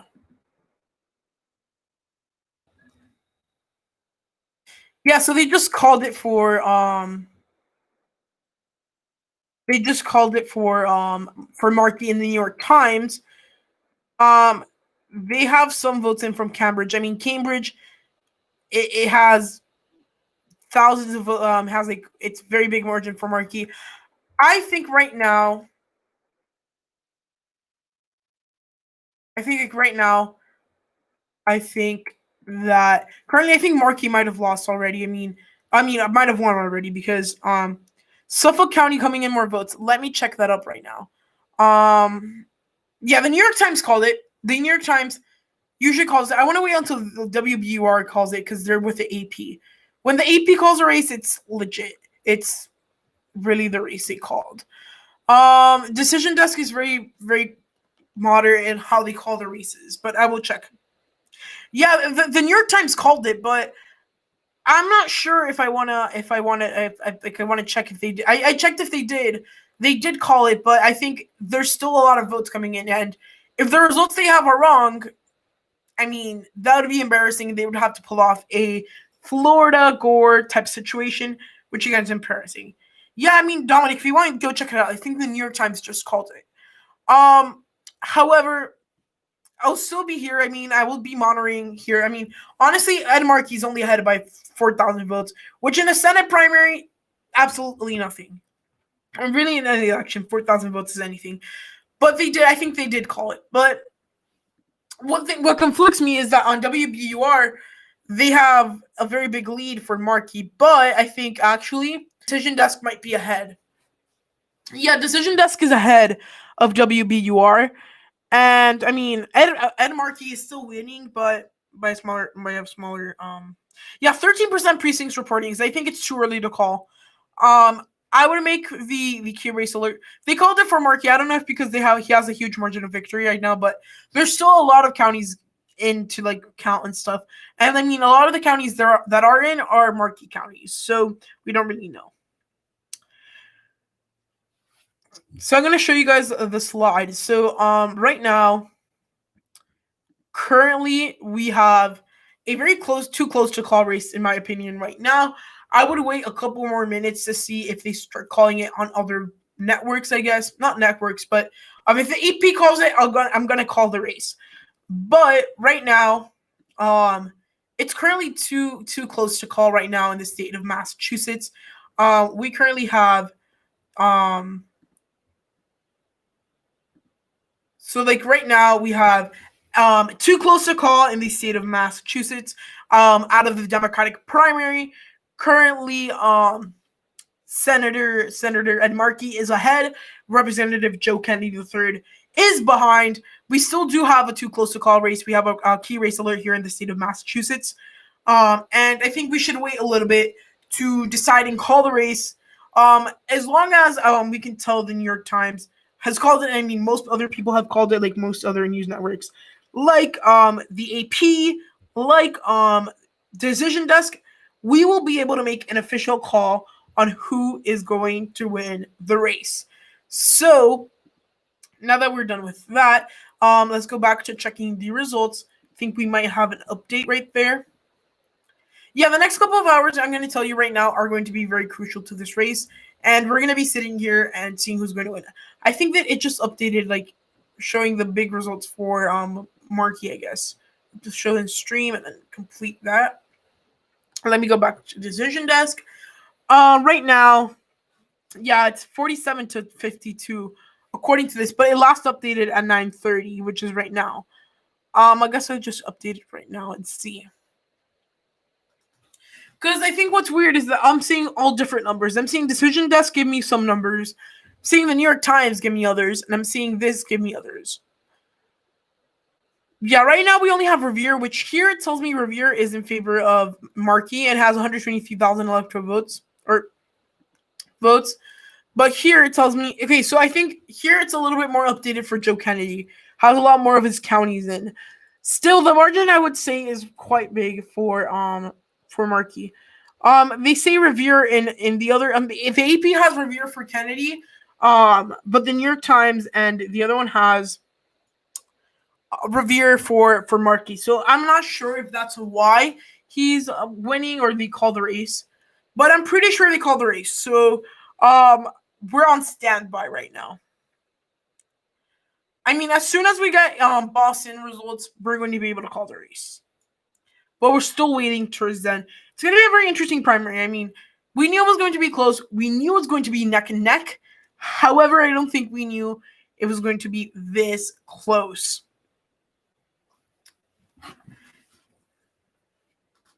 So, guys, I mean, I think at this point in time,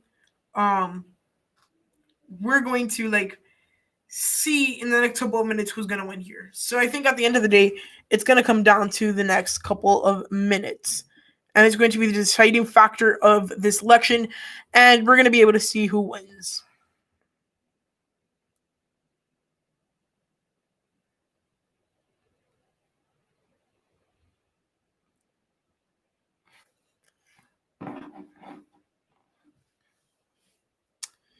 Let me see again. I mean, right now, I think most hope should be a way for Joe Kennedy supporters. Can we check the county map? Sure. The county map looks as follows. 100. So we have a pretty hefty margin for victory still for Markey.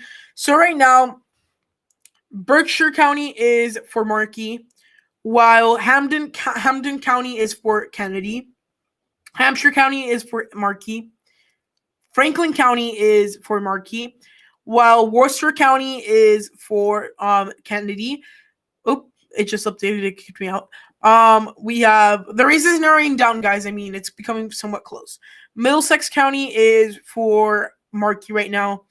This Essex County is right now for Markey. We have Suffolk County for Kennedy, Norfolk for Kennedy. We have Plymouth for Kennedy, and we have Bristol for Kennedy. So I mean, the map has changed a little bit. Yeah, it doesn't appear to be a good night for Kennedy. I think at this point, doesn't really look good for him. I think, honestly, it's going to be very, very difficult for him. I mean, just looking at the numbers that he has now, he's 14,000 votes behind. Where can he make this up? Boston. However, I mean, Boston right now is not looking too great for him. The surrounding areas right now that we currently do have with at least Revere County, which is the only county we have in some cases, I think they show Markey ahead, which, again, I don't understand that because vote total should be the same. However, we're still like that. So, I mean, as soon as I get an update, I'll tell you guys. When it comes to towns, though, we do have a lot of results in. We have, I would say, maybe maybe 1/4 of counties in. We have a lot of counties in, actually. And actually have to check. I think we have about maybe 15%, or we actually have a lot of counties in. We have 20% of precincts reporting at this time. And according to the AP, Ed Markey is ahead by 10 points, 55.8% to 44.1%, which is essentially what the polling averages predicted. So, yeah, I think this is a little behind from that because here it shows 141,000 to 111,000. Yeah, for some reason, vote totals are not adding up for some reason, which I don't get why.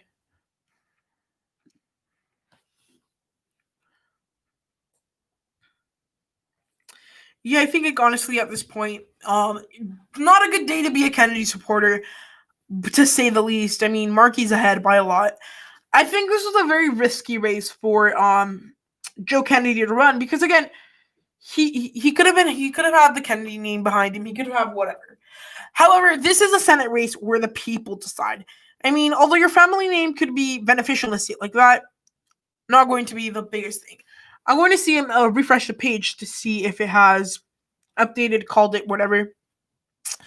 It hasn't, and we still do not have any results from that area. We still do not have many results from Boston area as well. We currently do actually have, though, 20% reporting is what we have now. So right now we're probably going to have a pretty good understanding what's going to happen soon. Again, a lot of the counties that are not filled in right now are the counties that are somewhat rural, which that's a little bit iffy to tell who they're going to go to, because at the end of the day, rural vote, especially when it comes to Democratic primaries, it could go to the establishment. It could also go to the opposite side with the more liberal members of the Democratic Party. So yeah, I mean, at this point, this primary is heating up. It's getting a lot more closer than it was. And honestly, at this point, it's going to be very, very difficult for a victory for Joe Kennedy. He has to pull off something, at least with the numbers that the AP and New York Times are currently reporting. Looking at those numbers, he realistically only has very, very small amounts of winning. However, things definitely change. And at the end of the day, it's politics, and politics, especially these races where we don't really know what's going to happen, they really shift and change very oftenly. Yeah, Tiv, 43 watching. That's cool, right? So how are you, Tiv? I hope you're doing very well today. Yeah, so I think at this point, we're looking at a very, very interesting primary here. I mean, at the end of the day, it's going to come down to what the Massachusetts voters decide. And right now, it's looking like that's murky. I think one reason I think Kennedy could lose is I think a lot of people could have seen him as using his last name to kind of get ahead politically, which I think some people could have seen that as a bad political move, you know? I'm doing good. Thank you, Atia, for asking. Guys, we're only like 3 subscribers away from getting to 800 subscribers. If you're currently not subscribed, it would be really cool if you would subscribe. We're only like 3 subscribers away. Ellie, I have a question for you. Why do you dislike Joe Kennedy in some? Do you like him not using his did you not like him for like using his political name? Do you like him because he's not progressive? Like, what specifically? Because I want to hear some more opinions about Joe Kennedy. Because what I know, he's somewhat popular amongst, yeah. Josh, thank you. I really hope you're enjoying the video, and please remember to like, subscribe, turn on post notifications, so you guys are up to date with my latest content. I do a lot of political predictions. Let's do a quick update. Okay, it's too bad for Kennedy that he's losing. JFK, Robert Kennedy, and Ted Kennedy would not be proud if they were still alive. Yeah, I know. I mean, I'm trying to cover this race. I think mainstream media has definitely not been covering it because they're busy doing Biden, Trump, whatever attacks. And I think it's important to cover these races because this race wouldn't have gotten coverage because at the end of the day, it's a race that's very, I guess, minute at some levels. So, yeah. So, let's check out for updates here on the Decision Desk website. So, currently, our latest results, I mean, we still haven't gotten much. I think we got only like 1 result from Boston County, which is not. Let me check this map right here. I think this one could be ahead. I think the New York Times already called the race, but I'm still a little skeptical because according to election results, the results are actually a lot closer than they show. Okay. Hi, Purple. I hope Ed wins. Well, I mean, if it's a good day to be an Ed Markey fan because he is winning. No values, empty rhetoric, have no impact without his last name. You know, I think I must agree with you there. Like, he is running this race as a Kennedy. He doesn't really have that many policies and things like that. Markey has a plan. But again, I mean, Markey's going to leave the Senate sometime in the near future. In my opinion, it would have been a lot better for Kennedy for him to run for governor of Massachusetts. He would have been a lot better. Am I a Republican? No, I'm not a Republican officially, but I do have some views, I guess, that align with the current Republican Party of today. I think the golden years for the Kennedy family have long passed. After this, I don't think it's possible for them to come back apart from Kennedy governor run. I think that's true. I mean, especially if, like, I think this was kind of the last generation that most Kennedys would run for politics. We had Caroline, which I'm guessing, if I'm correct, that would be no. I mean, technically speaking, Joe Kennedy's aunt, quote unquote, or like whatever that is. She kind of retired of politics. She was like ambassador, and she's not doing anything else. I think like right now, not really much. I mean, for the Kennedys left because they essentially kind of have run down the political momentum. And I mean, it's very unfortunate because they were a very good family. And I think they've shifted. I mean, and I think like honestly, Joe Kennedy has used that for his name. We're starting to get more counties in for Kennedy though, as we speak. Right now, we currently have 46% for Kennedy, 53% for Markey. Hope progressives have a good night. I think progressives are having a very good night. Kennedy should have waited to Markey to retire. The progressive movement is growing and getting endorsed by Nancy Pelosi. Probably did more harm than good. I think that's definitely true. And I think one of the biggest mistakes made by Kennedy is to run against Ed Markey. Ed Markey wasn't widely popular, but with the progressive movement rising, especially in these New England states, I think it was a dumb move, in my opinion, to run. However, I think, like, honestly, the future of the Democratic Party is the progressive wing, which I think is going to cause a lot of the Democrats to leave, or some Democrats to leave, as they think they've gone too far. Okay. Do you want Donald Trump to win in November? So right now I'm leaning towards yes. I kind of want Donald Trump to win, mostly because of his response to the riots and his foreign policy towards Latin America. And I say this as a Hispanic, as a minority in this country, as an immigrant. I find Donald Trump to be somewhat of a better candidate in this race. Nancy Pelosi didn't help at all. I mean, Nancy Pelosi ruined any chance that Joe Kennedy had. Joe Kennedy should run for governor in 2022 to I guess replace it's Charlie Baker. No, Charlie Baker, the governor of Massachusetts. Guys, we're so close to hitting 800 subscribers. We're just one subscriber away. That would be really cool if we could do this on the live stream. I think we can. The future of the Democratic Party is the left wing, which, I mean, is going to hurt them because, in my opinion, the further they go left, I mean, they're going to lose some supporters and they're going to flip. And those are the supporters that are key to win in certain areas of the country. I think right now, the New York Times, by the way, for those of you that are interested, have you heard of Biden's Latino policies? I've heard of them, but I mean, there are not many. And then, like, the ones that he does have don't appeal to me that much.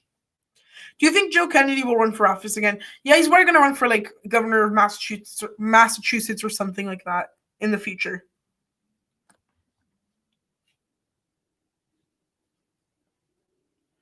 Guys, we just have hit 800 subscribers here on the live stream. Thank you all very much. We're like steps closer to getting to 1,000 subscribers, which is our big goal right now. And I'm really excited. I want to thank all of you guys for making it possible. And today, so we just hit 800 subscribers here live on the live stream. Thank you all so much. Thank you, Luca. Thank you so much.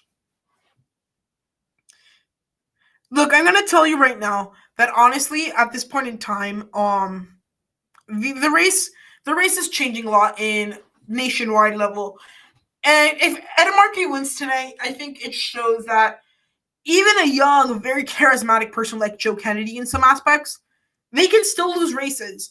Because I mean, although Ed Markey was old and he was a progressive, that's one of the big things. That I mean, what do you think about Marco Rubio? I'm gonna get that in. I'm going to answer that question, but let me finish what I was saying right now. So, here we see kind of the roles reversed, like I said. Ed Markey is the old politician, but he's progressive. Joe Kennedy is a charismatic, very moving politician, but he just ends up being an establishment candidate. So that's the balance of power in things. So I think like the progressive movement outweighed being young. Okay, what do I think of Marco Rubio? I think that he honestly is he doesn't do much, I guess. He's a chair of the Small Business Committee. He's a chair of the Intelligence Committee. I think like honestly he's okay. I approve of him. I'm from Florida, and again his policies towards Latin America I feel are very strong. And he's one of the senators in Congress that have pushed a lot for Latin American issues, which are really important to me. Yeah, you're the 800th subscriber. If Biden loses, you're moving to Canada. Yeah, I remember everyone said that about Hillary Clinton losing, and there wasn't really a correlation.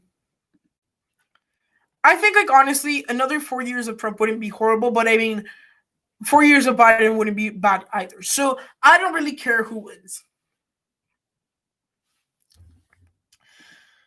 I think, I mean, this race is pretty far. I mean, they haven't called anything from Boston, as I know. Hold on. I will check the New York Times and tell you guys. So hold on. Let me check right here. The New York Times, Massachusetts. I think currently the New York Times has Markey ahead. I'm going to check right now. I have the live results here. I can't share them with you guys because I'm incognito, so I can see the New York Times. Yeah, they already called the race. In the New York Times. The margin of victory right now is a lot bigger. Yeah, I mean, honestly, I mean, Ed Markey, I think, already won the race. So, if you're a Joe Kennedy supporter out there, don't be like, I mean, it's not the end of the day, but I think Ed Markey has won the race. The New York Times has called it, and yeah. But I mean, the New York Times calls it, and the New York Times isn't that crazy from all that stuff. So I have a major projection at this time, and that is the following. We can project at this time a very big result from the state of Massachusetts and its Senate primary. Right now, we can project that we have Senator. Okay, oops. Okay, hold on. Let me change the slide. We can project at this time. The race has moved from too close to call to we can project Ed Markey. We can project at this time he has won the Massachusetts Senate primary. The New York Times has called it. Right now, we at Purple Political Talk can project that Ed Markey is the winner in the Massachusetts Senate primary against Representative Joe Kennedy III. We can project he's going to do so by winning a pretty substantial margin in a lot of these states, or not, rather counties, and he's able to pull up the margins in the areas where he needed to win.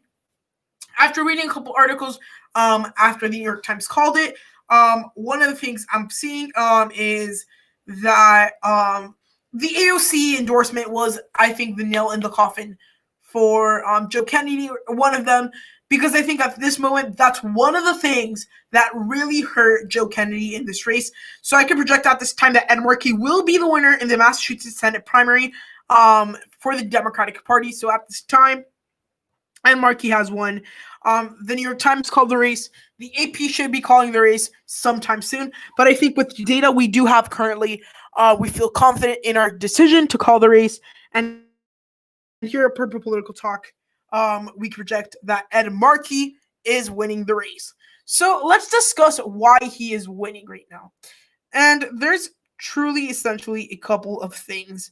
And I would say that those things include the New York Times. I think they did call it.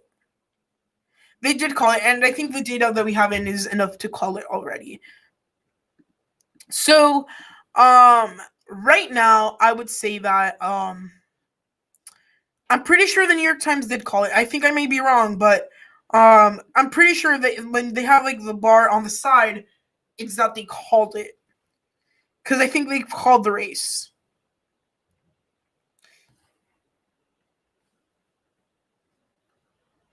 Yeah, they called the race. The New York Times called the race, I think.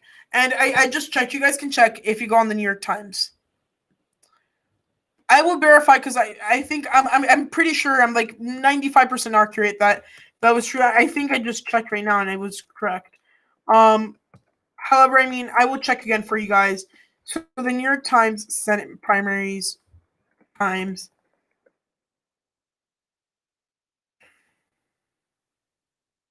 Senate primaries. If I just looked at the data 3 minutes ago and they called the race.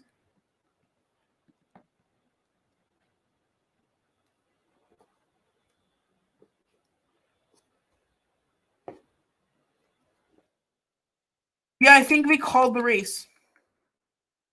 I will tell you right now. Hold on. Massachusetts results.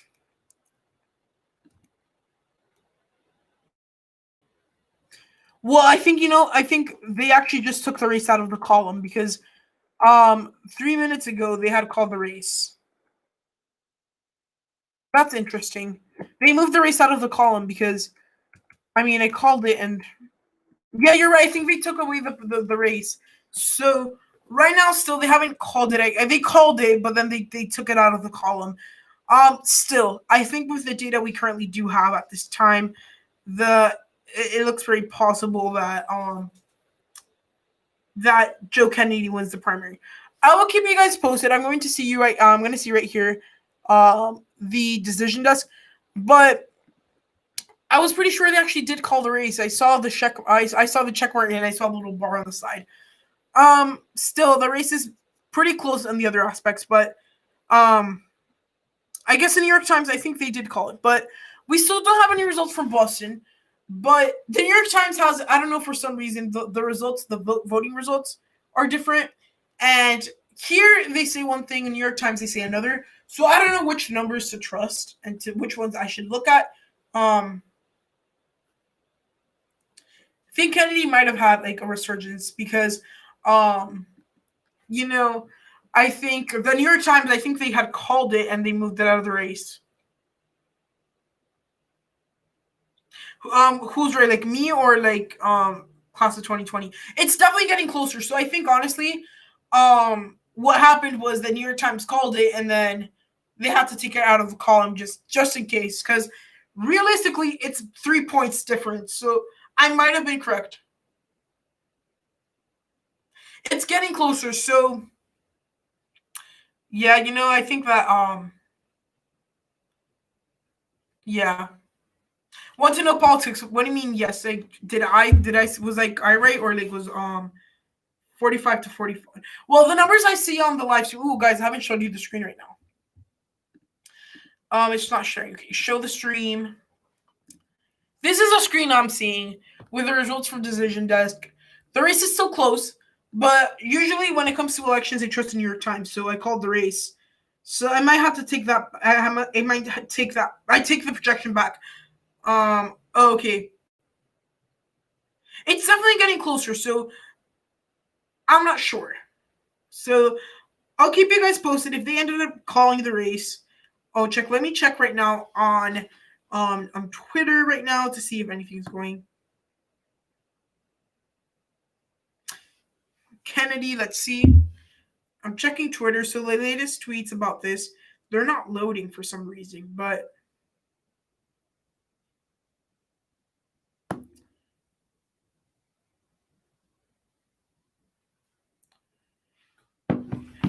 to make it easier for you, you can keep calling me James. Okay. Well, it's actually getting close. I mean, I think you're right. I think the race is getting close. Hold on. Well, according to that, I think we will have a woman president in our lifetime, and it would be rather close. Let me check WBUR. I mean, they haven't updated the race in a while. It still shows the same results. But according to Decision Desk, which is what I'm using, it's getting close. It's actually gone down a lot. I mean, we're almost at 2% difference. So I think I might have just taken back that call I made. 2 years and Kamala will take the. So yeah, that could be true. The tweets about Massachusetts, Kennedy.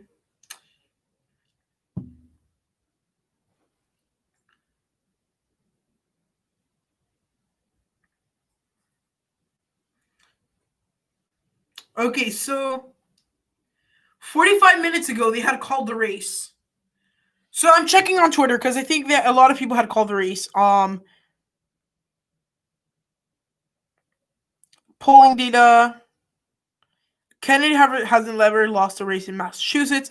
So I'm just looking at latest tweets and yeah, I'm pretty sure the New York Times did call it, but they've recalled the race because it's getting close again. Yeah, Worcester is going to Kennedy, which is interesting. I will tell you this. If Joe Kennedy loses today, very embarrassing for him in a way because he's a Kennedy. The Kennedys never have lost in Massachusetts. That would be a little bit very interesting to see.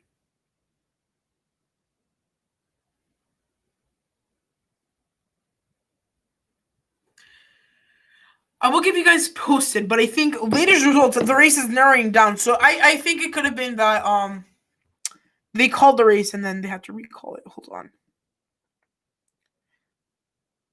The latest results have, yeah, the race is narrowing down a lot. I mean, coming very close when it comes to this primary.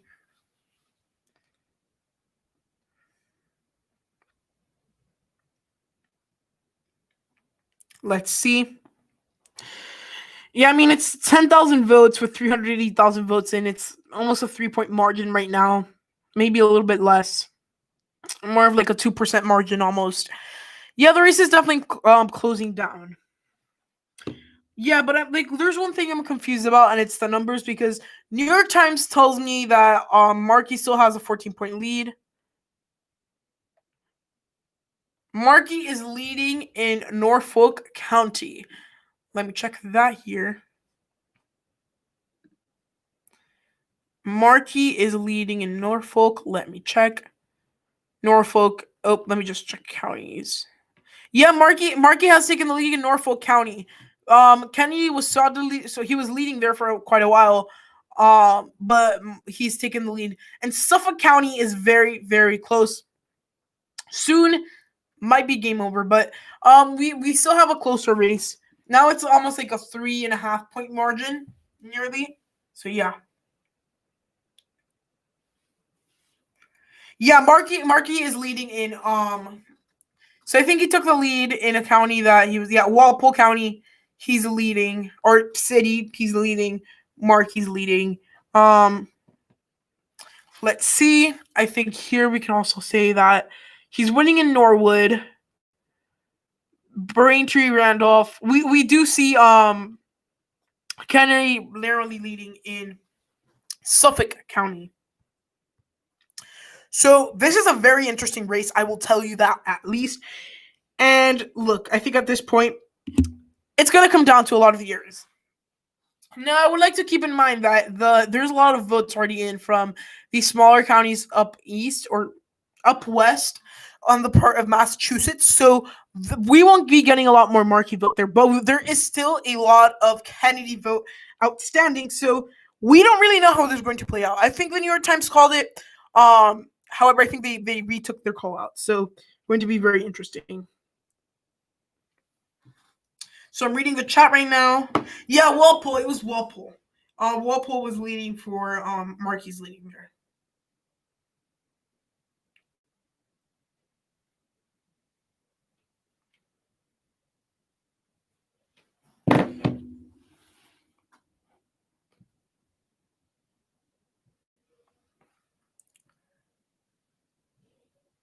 $20,000 vote gain. Wow. Let me refresh. Well, yes, I mean the margins have opened up again. I wonder what that is. I think that's probably these southern counties down there. Oh, hey UEP, you're live right now. That's cool. It would be cool if you could combine your live streams, but guys, currently Viva Markey. Yeah, I mean Markey, guys, I think Markey might have this race. Right now it's flip-flopping a lot, and we're getting a lot of the precincts because we already have almost 500,000 votes. Yeah, he got a 20,000 vote gain. James or Chase, I think the Democratic Party in Massachusetts, I think right now they chose Markey. Again, it's early results, but I want to see where these votes are coming from. It's not here. Has to be. I think it might be. No, it's not Norfolk. No, it's not there. I would guess, but I don't know where these 20,000 votes are coming from. It's probably from Middlesex. We're getting a lot of votes from Middlesex, I think. Yeah, Brady, I hit 800 subscribers. I really want to thank everyone who helped me get there. Our next goal is 1,000 subscribers. I think we can get there pretty soon. Yeah, so right now the race is flip flopping. I mean, mere minutes ago we had Markey, like the race going down, but I think right now Markey has opened up his race. I want to check right here during this map. I want to see what's going on there. This primary map, you guys can't see it, but there's only one county where the vote is tied, and that is this county right here. I think it's Montgomery. That county is tied between Markey and between 6M in Massachusetts. Whoa, we got a bunch more districts filling in for Joe Kennedy at this time. This is very interesting, very good news for Massachusetts. There's 6 million people in Massachusetts. So I think we should be able to get to the point of I guess I'll have to sign in again. So yeah, I'm gonna talk to you guys. I'm gonna take down this for like a couple minutes while I fix it.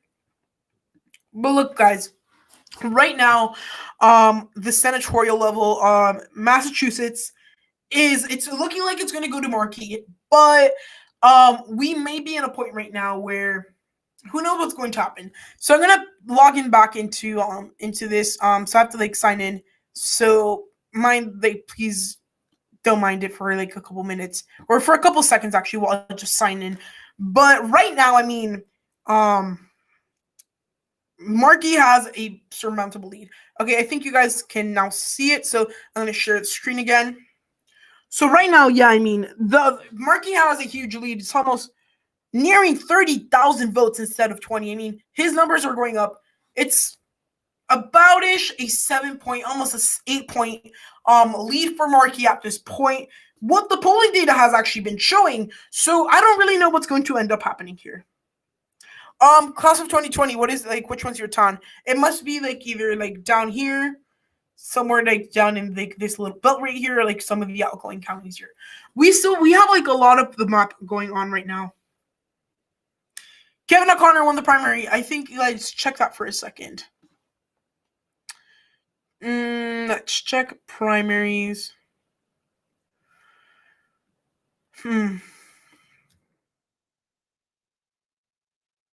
Massachusetts. I don't think it's appearing, but let's just check on the primaries. Let's go home and check. Yeah, I think Kevin O'Connor won the primary. Yep, he just called it. And Richard Neal actually won his primary. He almost lost to Alex Morse. Yeah, this race is still good to watch. Yeah, we're seeing a lot more counties filling up as we speak. At this moment, there is like a lot of places right now that we could easily see. I think Ed Markey has it pretty tied down at this time, and he's doing very, very, very well.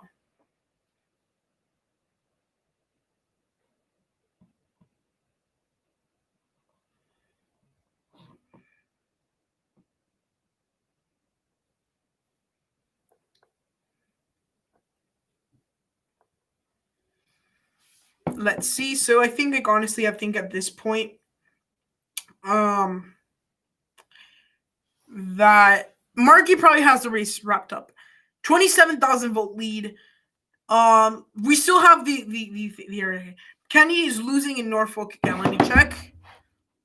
This changes like so oftenly. Like 1 second something could be happening. Let's check. Well, no, he's actually winning in Norfolk now. Narrowly, but he's still winning. He's taken the lead in Norfolk. We can project Joe Kennedy has taken the lead in the state of Norfolk. Yeah, Norfolk is going for Kennedy right now. Very interesting.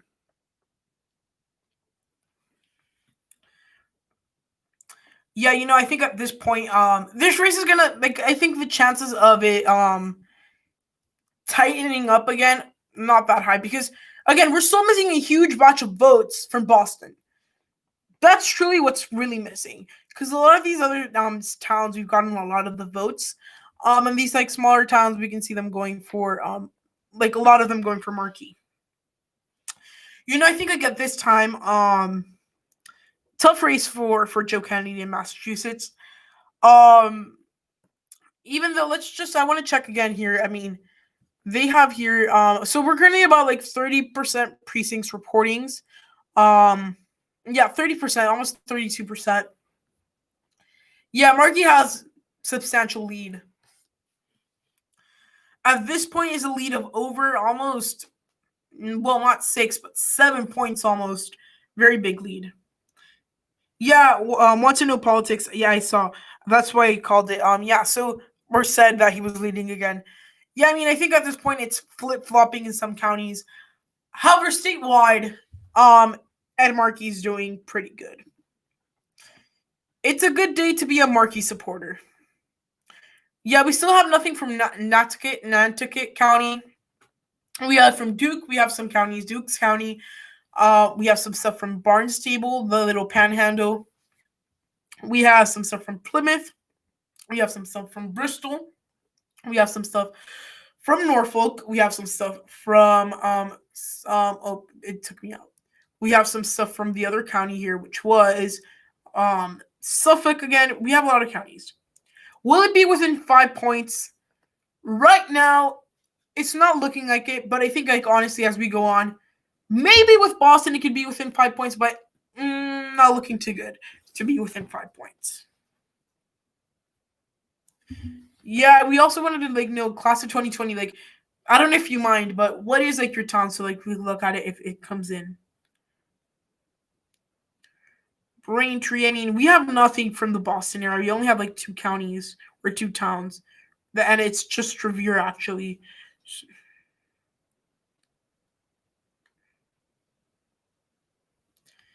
Yeah, I think at this point in time, the race is definitely changing a lot.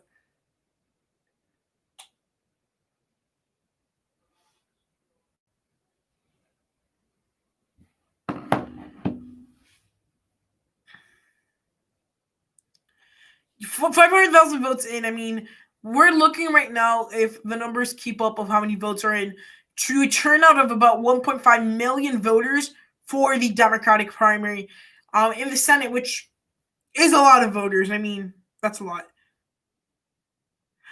Shiva Adrayurai, she lost, unfortunately, if you're supporting her. So, she is losing the primary. Yeah, Shiva lost.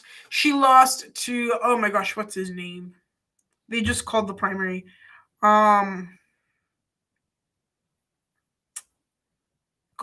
Kevin O'Connor. That's it. Yeah, I think at this point, this race could be close and everything.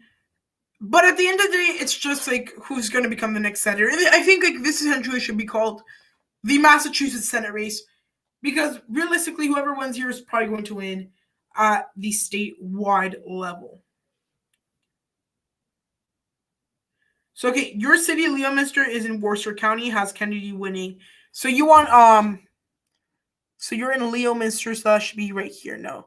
Leominster is the one up here. No, I have to find it. Clinton County, no, hold on. Let me find. If you live in Massachusetts and you want to share your county, we can do a quick analysis of your county. Why can't I find it? Worcester County. If I can't find it, I'm really sorry. So Worcester. Okay, I don't know if it's me, but I can't find it. Oh, there it is. Is it one of these ones? Leicester? No, it's not Leicester. Leominster. I may be looking in the wrong place.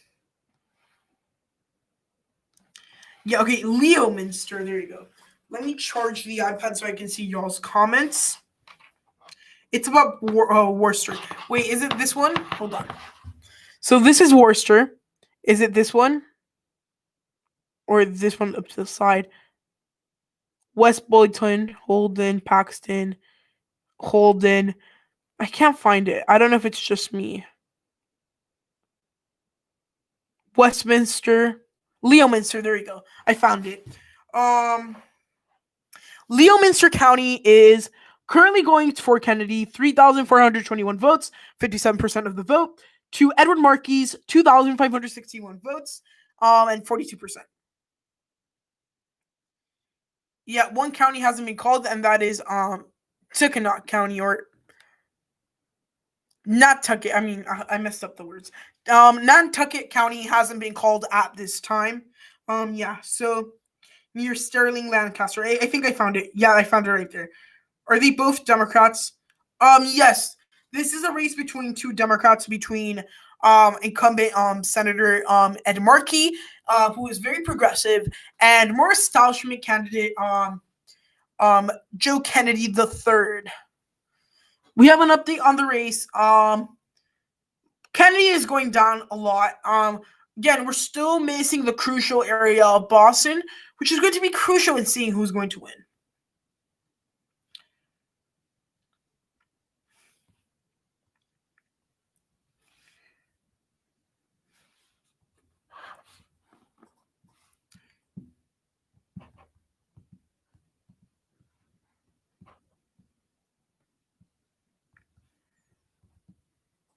So let's see. I mean, right now it's over a 30,000 vote difference,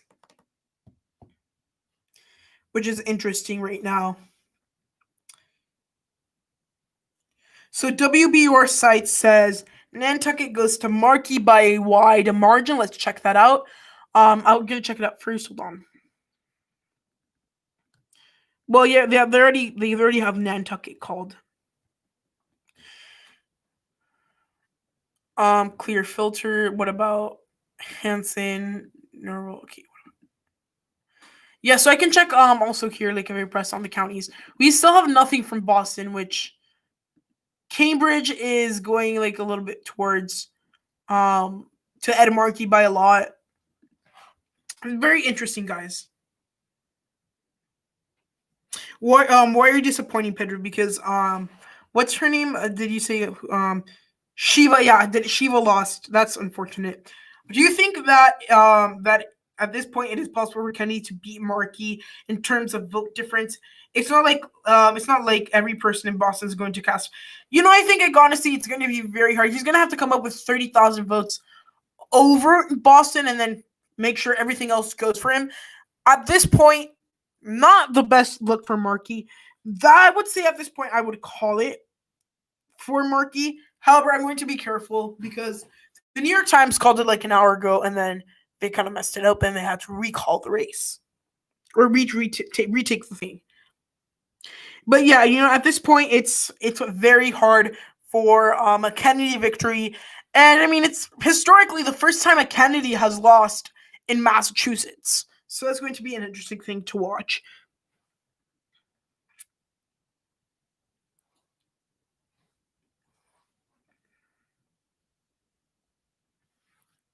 So yeah, I mean at this point, Markey has the race pretty much almost wrapped up, and surprisingly, it's a little bit less closer. I don't think Joe Kennedy will win due to polling. I still hope he wins because he's to the right of Markey. Okay, but look, I think at this point, one thing to look at is that, I think like honestly at this point, Kennedy is going to lose, and I think that this is going to be a little bit more of a little bit more embarrassing race, I guess, for him to lose, because again, he's the first Kennedy, like I said, to lose in Massachusetts. The numbers are not there anymore, I guess, for Kennedy. They're very far off from what he needs, and I think, like honestly, at this point, it's going to be very, very difficult for him to win.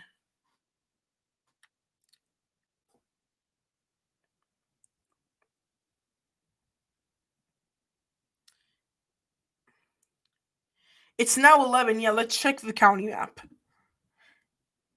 Well, here we have 11 points. Yeah, I mean, Norfolk, at this point, Edward Markey has that, where Kennedy was leading a mere minutes ago. Not looking good for Kennedy. If he loses Norfolk, that's it.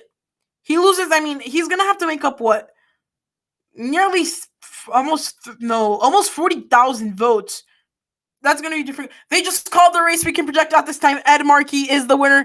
They just called the race right now. We can project that Ed Markey will be the projected winner out of the race in the state of Massachusetts.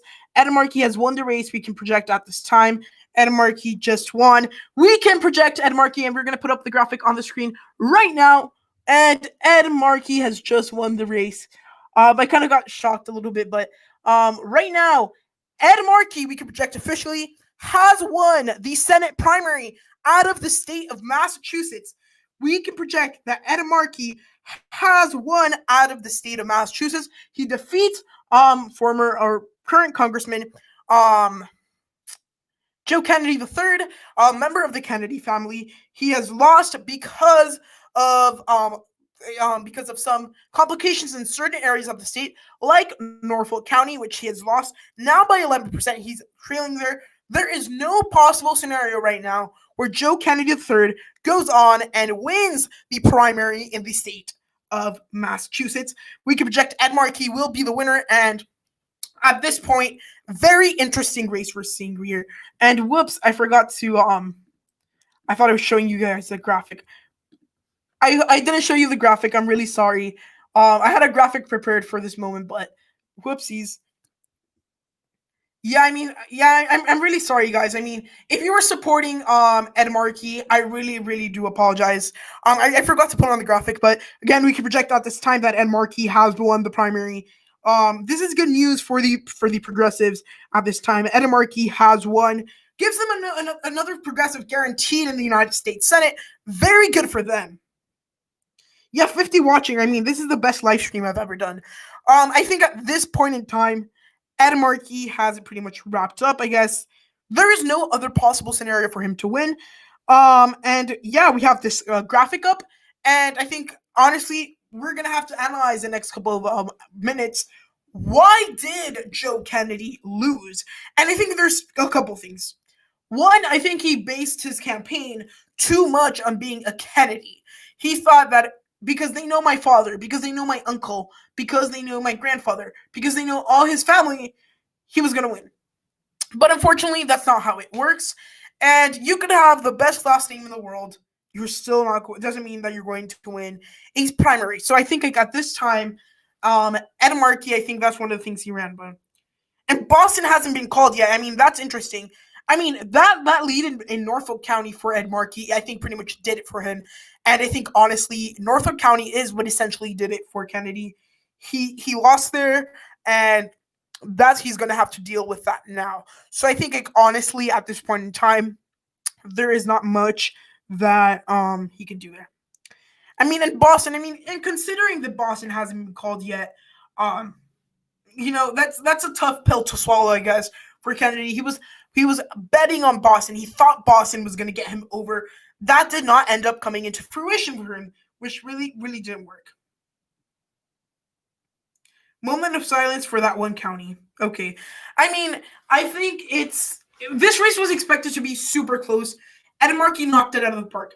Another thing I wanted to mention, that AOC endorsement really did it for Markey. I mean, I think the Kennedy campaign did not expect that endorsement to be such a big thing and a big impact on the election with progressives. I mean, here what did it for Markey was he was the incumbent. He had the incumbency advantage, and still he was able to use all of that to go ahead and win in the state of Massachusetts Democratic primary. Yeah, I mean, this is pretty much a big part of AOC, so if you're happy that Markey won, please give a huge hand towards AOC because she made this happen. Or at least solidified it. But it's a major call we can make at this time.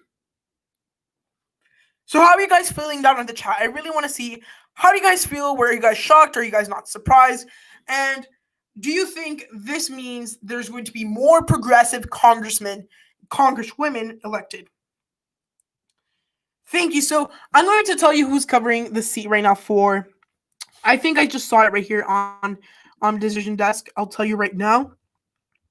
So if I'm correct, his House district was The sixth, right? No, that's not him. I think it was the his district was the fourth, right? If I'm correct.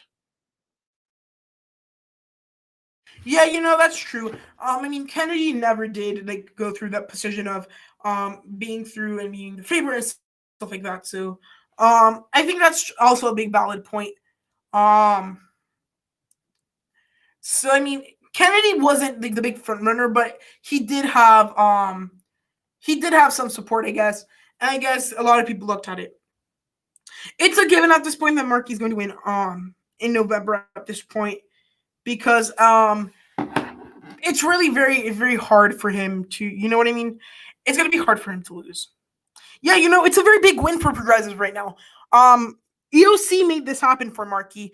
And, I think at this point in time, it's very different from what we're currently seeing right now, where we would usually see the young progressive wins, not the old progressives, because there's very few old progressives, and this shows there could be those older progressives.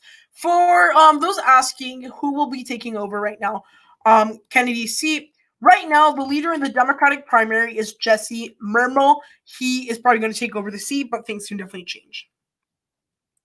Do I like AOC? I'm not the biggest fan of her, but I think she does have at least some good proposals. Yeah, I think at this point in time, it's a very big call, I guess, for Ed Markey. Joe Kennedy blew this race. I think, like, honestly, he went too hard on using his last name to campaign. That was his biggest mistake, I think. And honestly, that's really what did Ed Markey wrong in this race.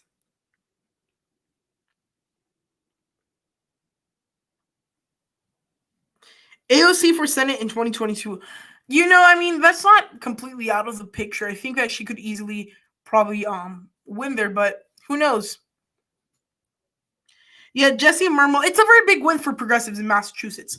A lot of progressives are going through and voting people in Massachusetts.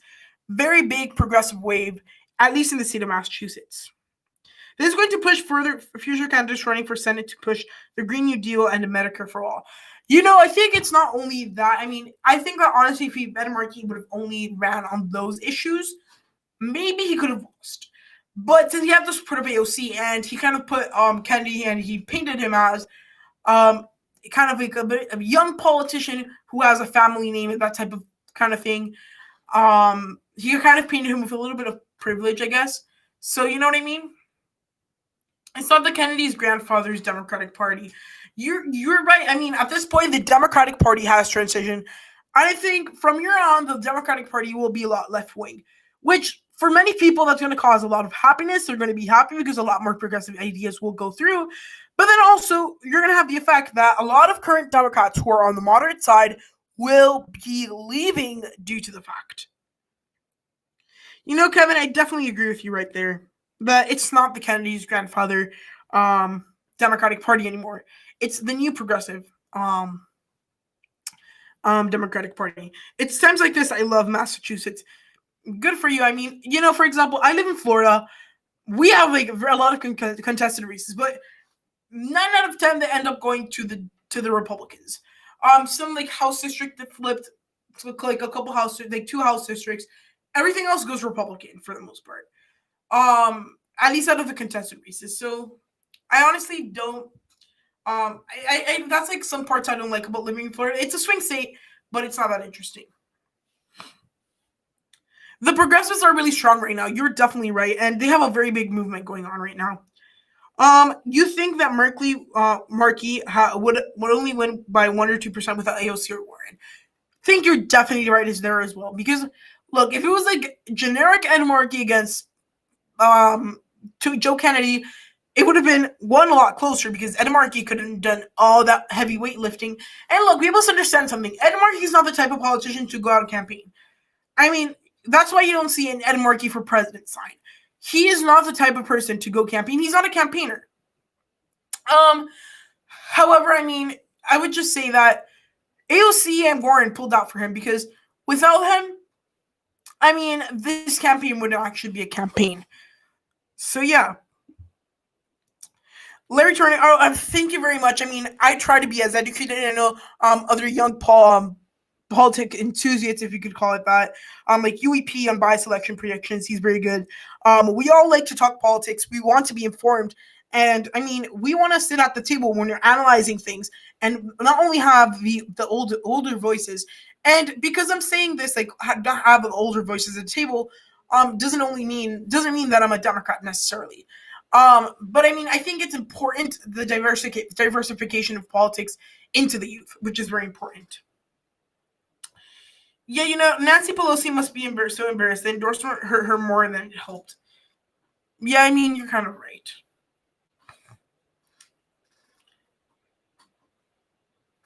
Yeah, I mean, Ed Markey.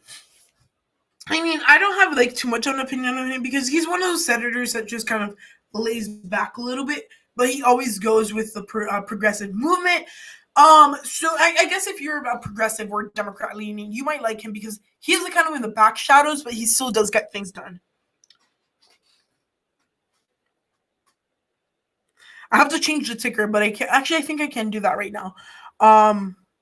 And we reach our goal. I think we're like oftenly reaching our goal. So I'm gonna quickly change the ticker so it actually reads we're over 800 subscribers now, because that's something I need to fix.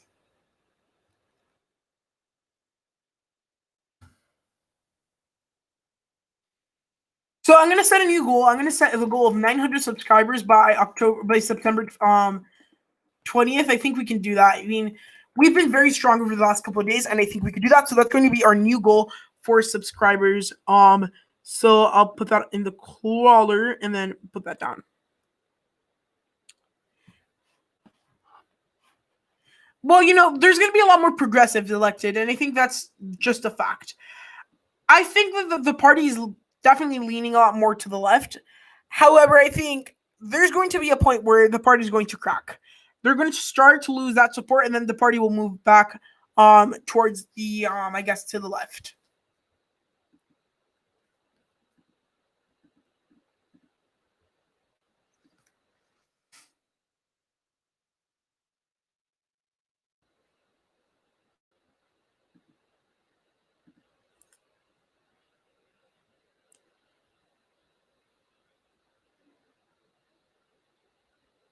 Yeah, so I just updated the ticker for you guys. So, okay, let me read some of the comments. Endorsements don't seem to affect races. Barack Obama endorsed several candidates and they all lost races. That's true, but in certain instances where maybe like a candidate isn't, I guess, as strong, you would say, by their own, an endorsement could really help, could push the momentum to help them out and win. Larry Tenoru says, I'm happy, but do hope Kennedy comes back. He's more progressive and has more potential. He has potential. What I say, and I think my friend over here, UEP, at Unbiased Election Predictions, he could agree with me here. Joe Kennedy shouldn't have ran for the Senate race. He really, really kind of messed up. We think that Kennedy should have just waited, get another term in Congress, and run for governor in 2022 when Charlie Baker's term runs out. Would have been the smarter idea. So I think he should have ran for governor. Well, I mean, center left is what you'd call the European center left or the Latin American center left. Well, no, more the European version. But in the U.S., the center left is essentially where the Democratic Party is now.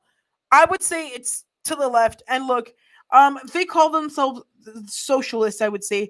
And the Democratic Party is headed on a socialist path. However, what's going to be the effect?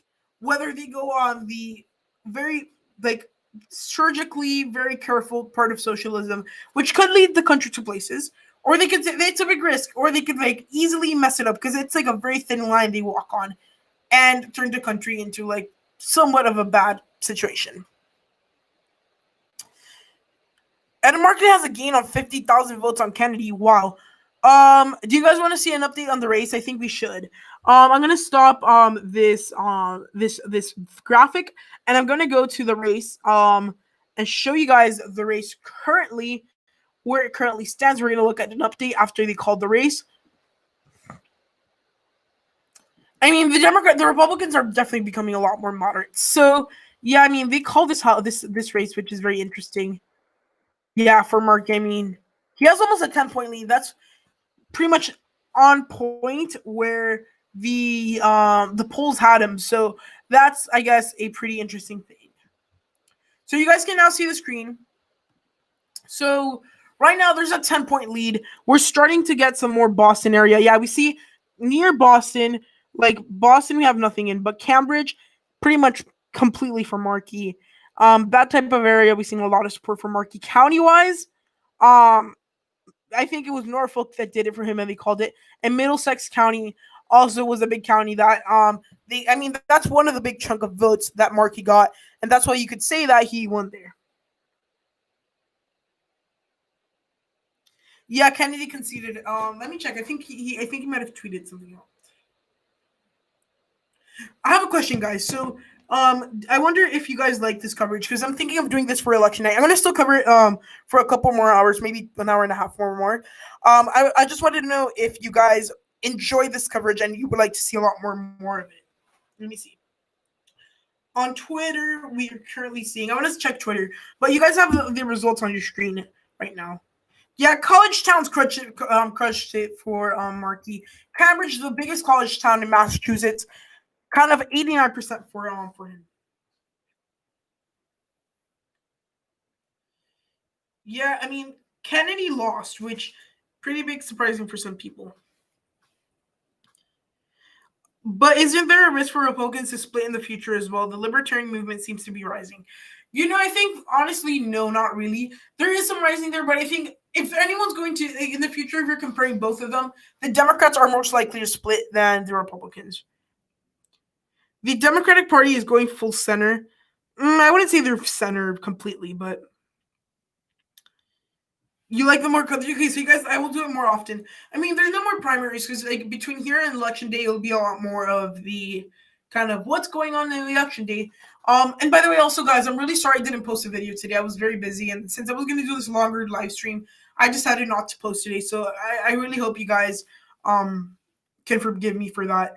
I'm gonna check right now the Kennedy if he's tweeted out something about Kennedy.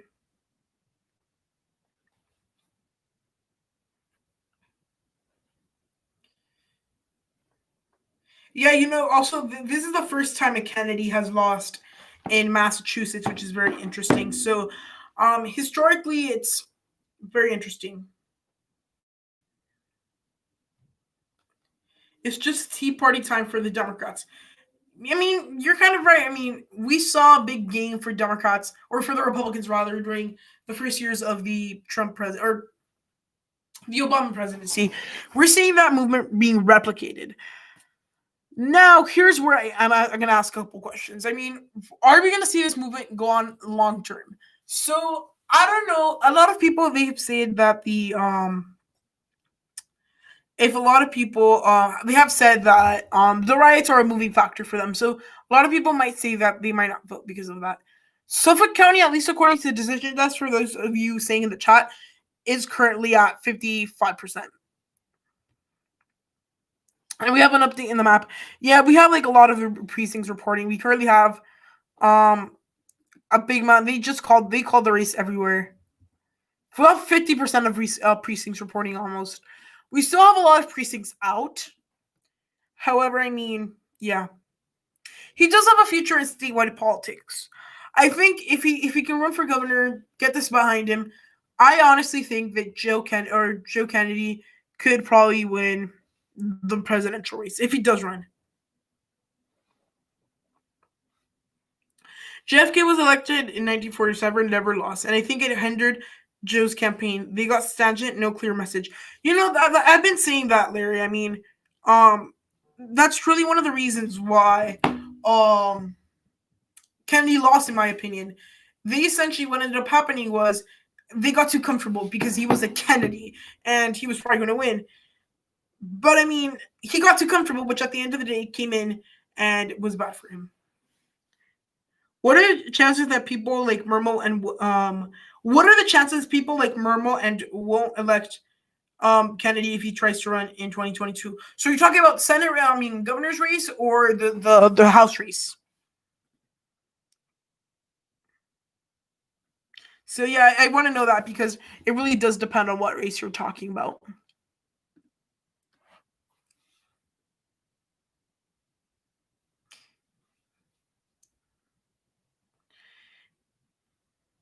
The riots will affect the Democrats, Pedro. I kind of agree with you there.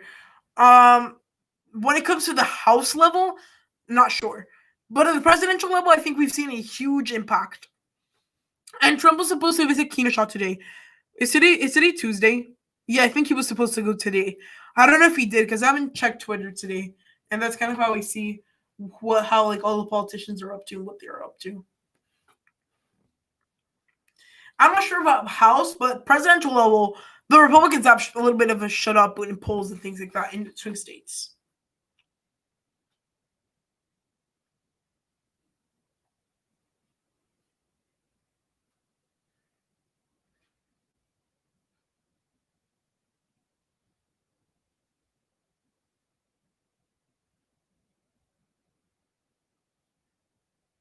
Yeah, I think like Trump. I think he was supposed to.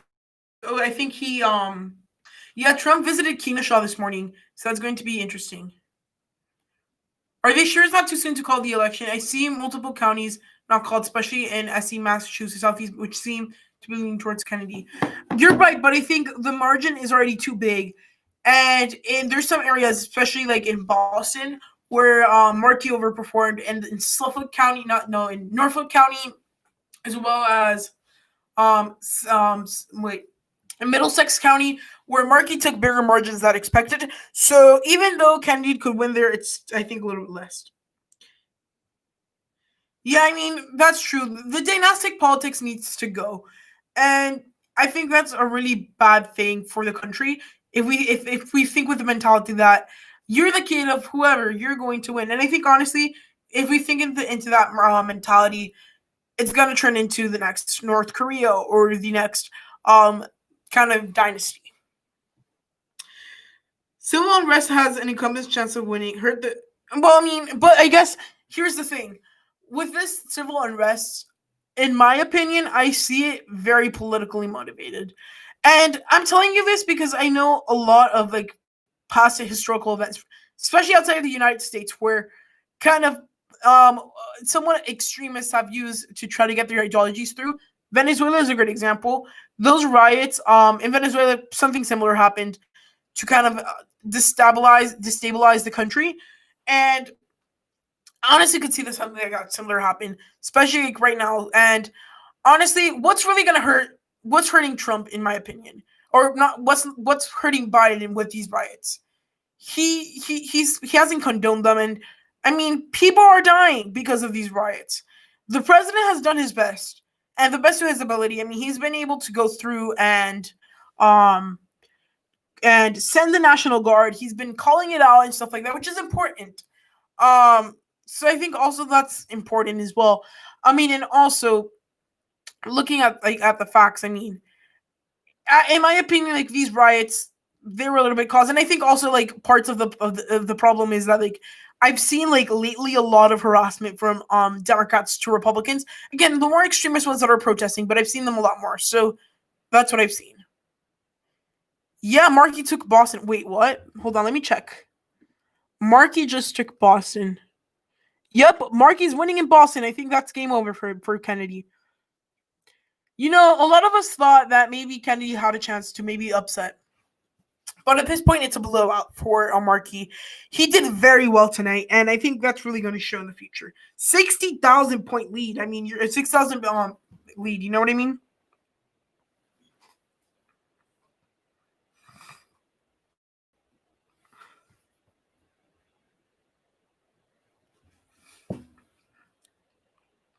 Yeah, guys, very big lead for Markey tonight. And I think that's a very, very interesting thing. Yeah, I mean, I'm not trying like to bring a huge debate or anything. It's just like what I've seen with some similarities. I mean, and look, I'm thinking like a truly neutral state of mind at this point. And like I said before earlier in the stream, I'm leaning towards Trump because of the riots. And for the Democrats, I mean, if I had a better response to them, I would have like said, I mean, it's whatever. So I think she was talking to me, Brady, but yeah, but I mean, as long as I think we can all think rationally and have a civilized conversation as a country, we should be fine. Whether your political views are to the right or to the left, the country needs to unite. I would say, and I think more and more division is not going to solve the problem. And I think honestly, the best way to go is to eliminate both political parties, in my opinion, because at this point, it's way too much if we start thinking about it like that. Yeah, I mean, like honestly, at this point, it's not looking too great for Kennedy.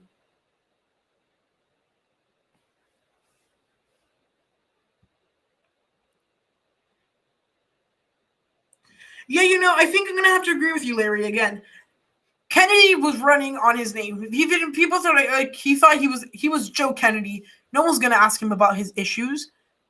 So I mean, that's something that really hurt him.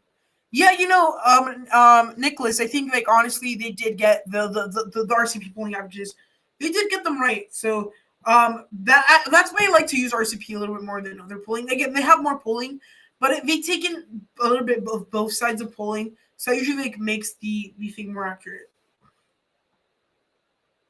Yeah, he ran on his race. I mean, Brady, I also agree with you. I mean, he ran his race. He ran a pretty bad campaign, in my opinion, kind of with his issues type of base where he was leading to. However, I mean, that was his issue. He's still a good politician, in my opinion. I really like him. But politically, as a candidate, he did not so good. Yeah, Markey's leading in Boston.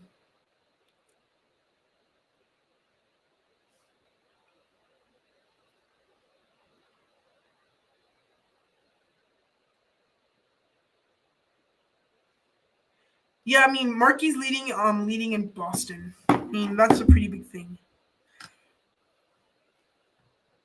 I mean, I'm gonna be honest with you. Joe Kennedy, he's like one of the he's a young politician. He's kind of the new style of politicians. He's just doesn't have the ideas of the modern young liberal politicians, and I think that's another thing. Ideology came into play here. I think Joe Kennedy, like I've been saying for the last couple minutes, he came in with the name, and he thought because he was young, he was gonna have a lot more charisma, which is true. But when AOC and those people who are master campaigners go and literally campaign for Ed Markey, I think the chances of Ed Markey winning are quite high.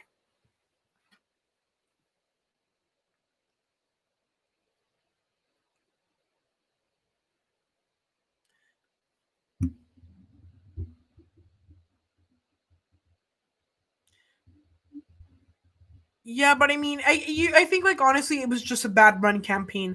Like he's a nice guy, he's good person, but if you ran the campaign incorrectly, I mean, that's really gonna hurt you, however you look at it. With 100% of the vote in Markey won Nantucket by 17-ish points. That's a lot. I mean, Markey did very well tonight.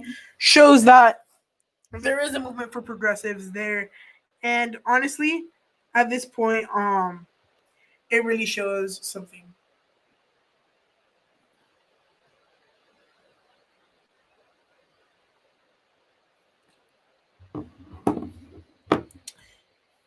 Thanks, Ativ. Yeah. So right now we're gonna do something interesting. And we're gonna have my friend UEP join the live stream right now. So I'm going to call him right now, and then he's going to join the live stream right now. So it's interesting. So we have more people. So yeah. So yeah, sadly UEP finished on live streaming. So he's going to call into my live stream soon, and he will be joining the live stream, and we can talk about the primary together and do the live stream together because we really enjoyed doing this. Okay, guys, I think UEP's here. So, hey, UEP, how are you? You're on the live stream. Hey, everyone. I just added my own live stream. Yeah. Can you guys hear UEP? If you can hear me, please like say yes or something because we want to like have everyone on the screen. So if you can hear UEP, please say yes. All right, guys. So I'll just I'll go along with whatever Purple's talking about. I crashed the party, so yeah. I will go along. So what were y'all talking about before? So we were talking about like reasons why Markey is winning and why he is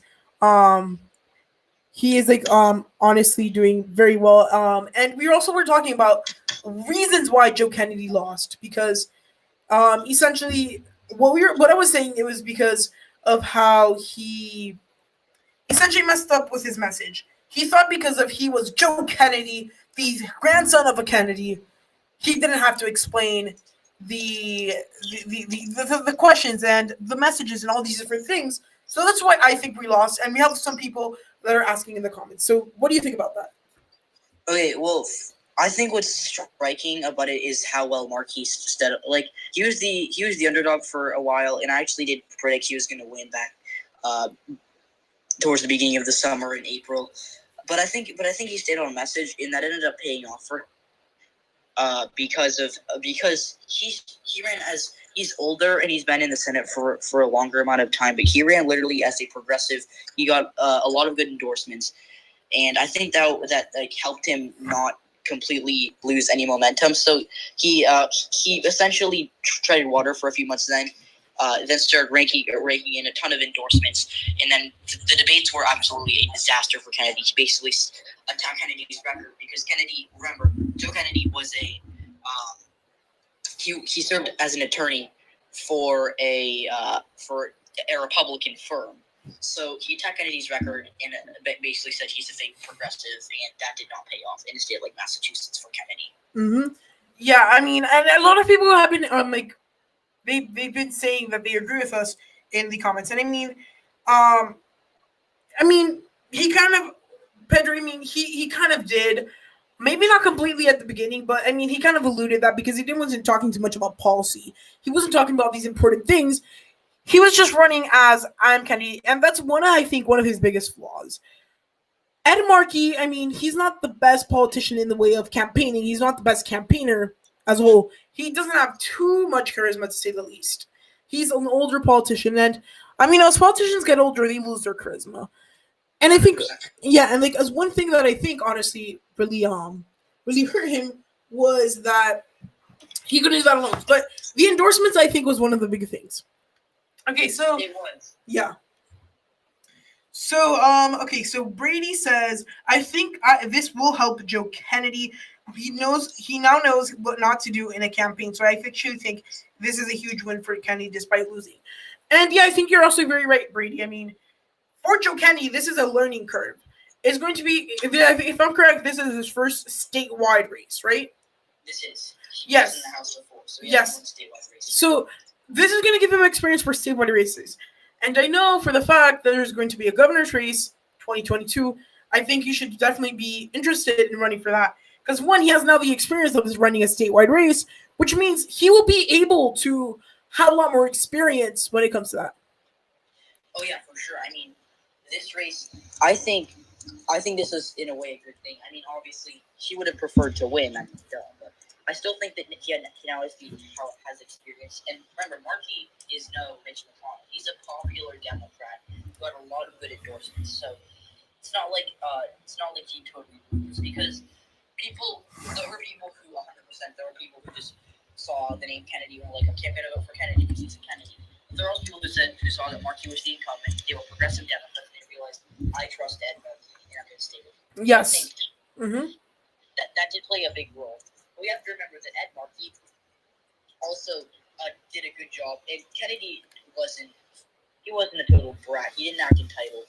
I mean, obviously, but Markey made him come off that way as he's running on his name, and Markey made him come off that way, and I think that really hurt Joe Kennedy.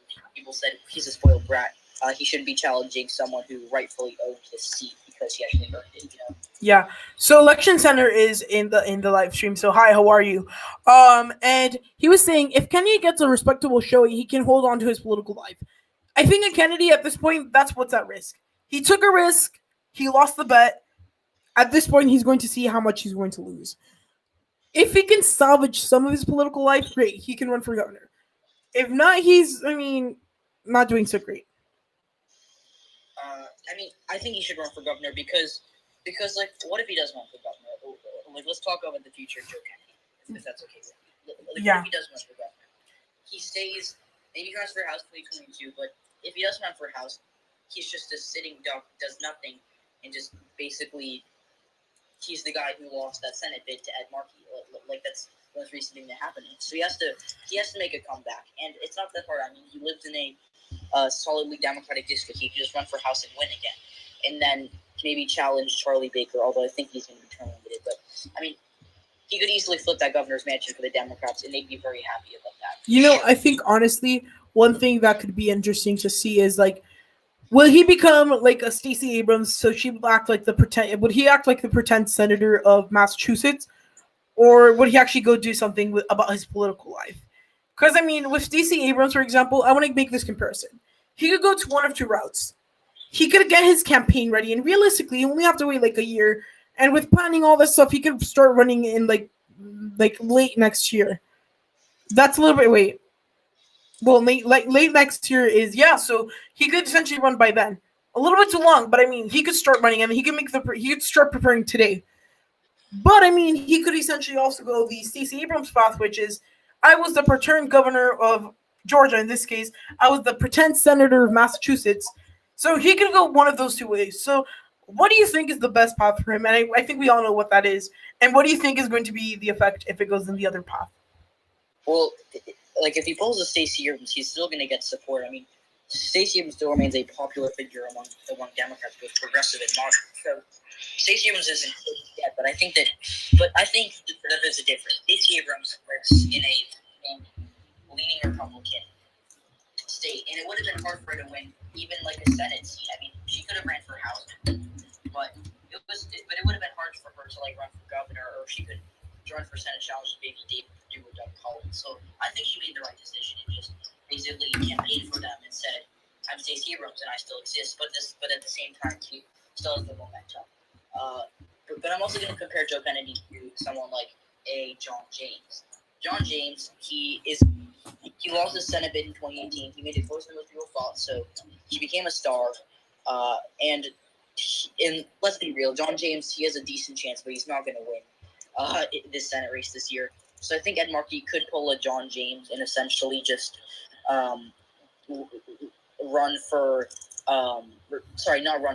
just stay, do nothing, and let that flame flicker out, or do what he should do and run for office, just to say, I'm still an elected official. Yeah. Okay, wait, I want to highlight something in the chat. So Larry is in the chat, and he says he's going to run for state senate most likely in 2022. So that's very cool. I mean, if you do run, I mean, stay active on the comments, and I'll make sure to give you a shout out and stuff. But I mean, yeah, for sure. Yeah, because it's cool to have like one of my subscribers be running or thinking of running. Like, I mean, I want to ask you. I mean, I don't know. You don't have to answer this, but why are you pushing yourself to run, and what has like implemented you? I just want to ask you those questions, and I will definitely give you a platform if you do run to share your message. Okay, William Arend is in the chat, and he's asking, we are supposed to choose our leaders based on merit and not family heritage. A vanity campaign waged against a long-term incumbent Democrat was not a good move for Kennedy. Yeah, I think that you're right. William, you're definitely right. I've been saying this for a couple of days. Not for a couple of days, no, but for the last couple of hours. Kennedy run. Kennedy ran, and then that's not good for him because he essentially just tried to run on the name. So yeah. Oh, that's cool. Larry's actually a state assemblyman. Oh, for which state? I think he's from Massachusetts, if I'm correct. I may be wrong, but that's actually really cool. Yeah, that's interesting that we have a state senator in the chat. Yeah. Or state assemblyman, not that. But it's Massachusetts, or it could be something else. I may be wrong. Although, for example, I know for a fact that in New York you have state senator being the same thing as state assemblyman. It's synonymous. Yeah. So, I'm not sure.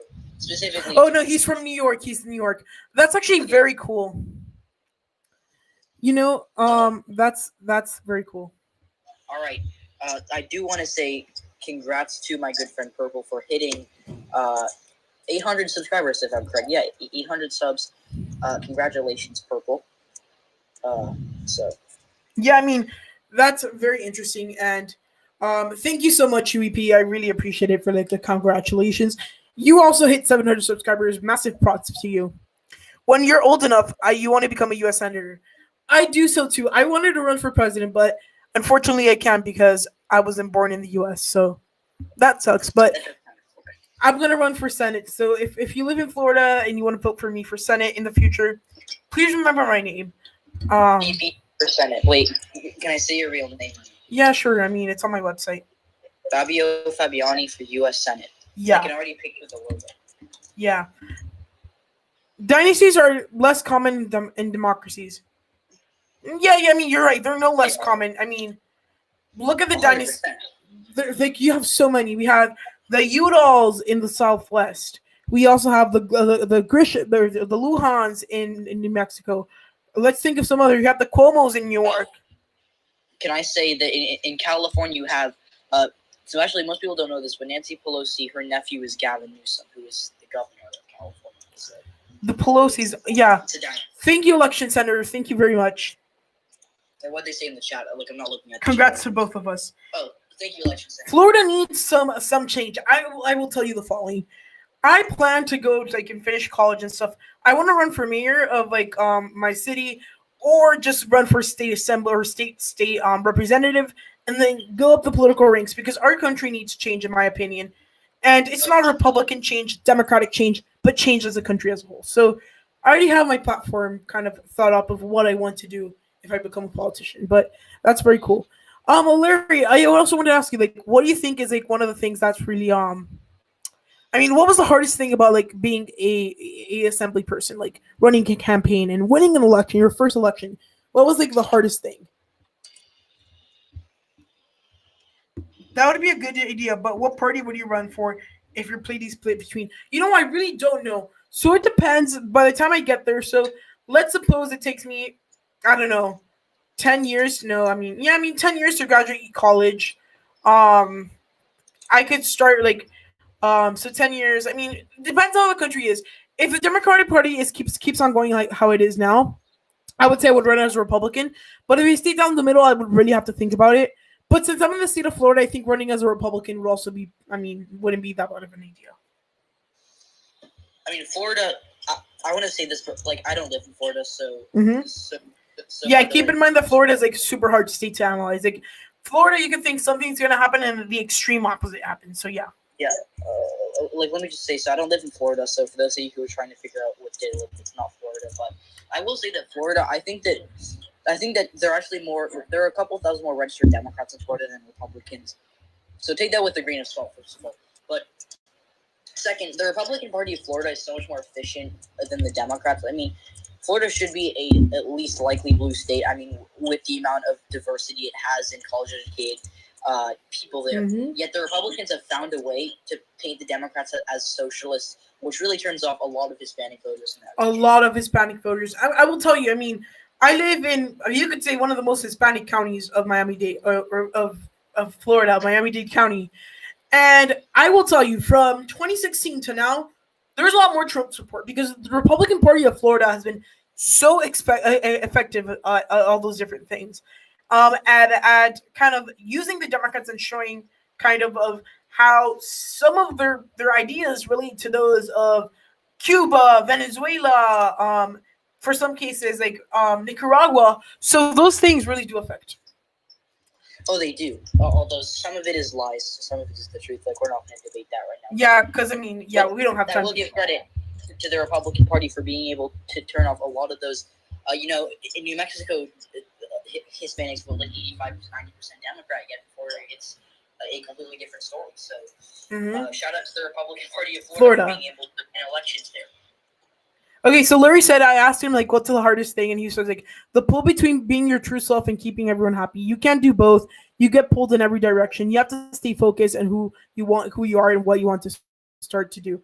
You know, that's a very interesting, and it's pretty cool that we have a politician, I guess, in our chat. And it's really cool. And I mean, I hope you win your state Senate bid. That would be cool. And yeah, I mean, we are rooting for you. Everyone. You can vote for Larry. Sorry, I'm not reading the chat. But if you can vote for Larry, be sure to turn out on election day and check that box next to Larry's name. Yeah. Officially endorsing Larry. Yeah. Brady, I think you're right. I mean, I could easily run like what the Jim Justice did. I could run as a Democrat, whatever, and then switch parties. All that is on the table, and especially like a state like Florida that's just very bipolar politically. I mean, the way the state is going, I could see the state of Florida easily turn into like a lean red state, saw like consistently because of how it's going. But who knows? I mean, anything is on the table. I mean, Florida is just such a weird state. I think, very like it's weird in a way. Oh, thank you, Larry. I mean, I really appreciate it. Florida is just a weird state when it comes to politics, I guess. I mean, living here is like it sucks so much when it comes to politics. I mean, it's in some aspects because on days they have races that you care about. I mean, your vote counts. Your vote counts, but the races you have to stay there 15 million years, and then you go and finally say like, oh yay, whatever, this person won, or oh no, this person won. So that kind of feeling, I mean, it's very like, I guess, pressing on us that like as Floridians, because I think like that's one of like the big downfacts of the like electoral college. It's kind of become a thing of like, oh, your vote matters, but mine doesn't, and that type of stuff. Which I mean, the electoral college is there for a reason, but I guess it's unfair in more than one ways. But still, 1/3 party. Yeah, hold on. I have a question for everyone in the chat. Yeah. Because me and Purple have a couple ideas, but we want to hear you guys, your guys' opinions. But what do you guys want us to do for the next Purple Projections podcast on Thursday? Like, what do you guys want us to do? Yeah, I mean, you guys heard it. So, what do you want to do for the Purple Projections podcast? You were in college in Tampa. That's cool. Where do you go to college? Did you go to University of Tampa? Because that's like one of the bigger colleges in the Tampa area. That's cool. Tampa, like, it is probably the most solidly Democratic city. I would say I mean, and even though it's obviously Jacksonville. I mean, Jacksonville is kind of a swinger. The city itself is very Democratic, obviously, but the suburbs are more conservative than other suburbs. So it turns into like a tilt GOP type area. And then also Miami-Dade, the Hispanics there generally turn out for the Republicans, but Tampa Bay, pretty liberal area. Oh, you went to the University of South Florida. Oh yeah, I remember. I one of my teachers actually went there. That's a very good school. It's kind of like one of the big state schools here in Florida. I mean, it's kind of on the medium side state schools. That's very cool. Oh, I don't know why I forgot about the University of South Florida. I don't know why. Okay, but I mean that's actually really cool because it's actually a pretty big campus, I guess, and it's cool because it's like near Busch Gardens. So whenever I go to Busch Gardens, shout out to them, like pretty fun. They're like right next door, so it's cool. That like honestly, what I was saying about Florida is like honestly, even Tampa is not that. I mean that's the thing about Florida. It's kind of like hit or miss. You could completely perform with one base, but then really screw up with the other. That's the sucky part about Florida. Because, I mean, even Tampa Bay, which is the most Democratic city, at this point, it's pretty swingish. I would have to say it's more like Orlando, in my opinion. Like Orlando also can be conservative. Yeah. You're conservative if anyone cares. I mean, yeah, we care. We care about each other's opinions and we want to have a discussion. So you're a Republican. That's cool. I mean, I think the more diversity... Patriot. Okay, and Larry says, I hate labeling himself like he's definitely a progressive. I mean, I'm personally not the progressive type, but you still have my support because you were in my chat, and that's pretty cool, I guess. But, yeah. So, look, I think, honestly, at the end of the day, when it comes to, like, states like Florida, it really comes down to margins. Like, you lose in one place, you can make it up somewhere else. There's like a lot of states you can't do that. It's kind of you lose one place, game over. Like in Arizona, but Florida, like the beautiful thing about Florida politics, it's like it's easy to like, I guess make up where you lost. So you lost in Orlando by 5%, and that took 20,000 votes away. Not realistic numbers. Well, you can go to Miami-Dade and overperform. So that's like the good part. There's so many swing areas. We're carrying signs out. Should be the easiest election to get the third and the fourth parties on the ballot in all states for 2024. This one-party system isn't working in the U.S.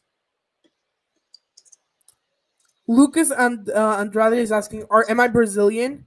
No, I'm not Brazilian, but I speak Portuguese.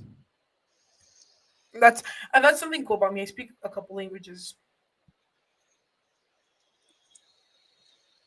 I can speak Portuguese for you if you want now, but probably not going to do that because we have a lot of people in the live stream. Yeah, speak Portuguese. I mean, like, I don't understand anything because I will tell you, I mean, Florida is very diverse, and just like living here, like you got a lot of experiences. Like I'm like learning Portuguese. I'm like becoming fluent in it, and then also like for you guys that want to know me a little better, yeah, I'm half Lebanese. Well, I'm a quarter Lebanese, I guess. Too. That's cool. Lebanese. My family has like a very diverse background. So like, I'm European and I have like Lebanese. I really love Lebanese cuisine. That's one of my favorite foods. It's very delicious. I mean, delicious. Although, I actually think it's pronounced Lebanese because it's pronounced Lebanon. Yeah, you're right. Sure. Multi-party system just makes so the two biggest parties win with less. You know, that's true as well. I mean, look at the huge messes that is English politics. Yeah. Better not a lot of people would understand. Okay. I would just say hi, how are you? Okay. Oi, bom dia, como está você? Okay, that's it. That's all I'm going to say. Because, okay. But yeah, you know, the tricky part about the three-party system is that essentially you're never going to get anything done. It's so inefficient that I think a two-party system is better because you're essentially grouping the same people. But imagine the Democratic Party was split like this. The social climate Democrats, the Democrats, the economist Democrats, these different things, and you just have one party, but it's different things they want to get done. So that all of that overlaps and ends up messing up. You gotta keep it and tabbouleh for. Oh my gosh, that's delicious. I really like keep it and like I really like the.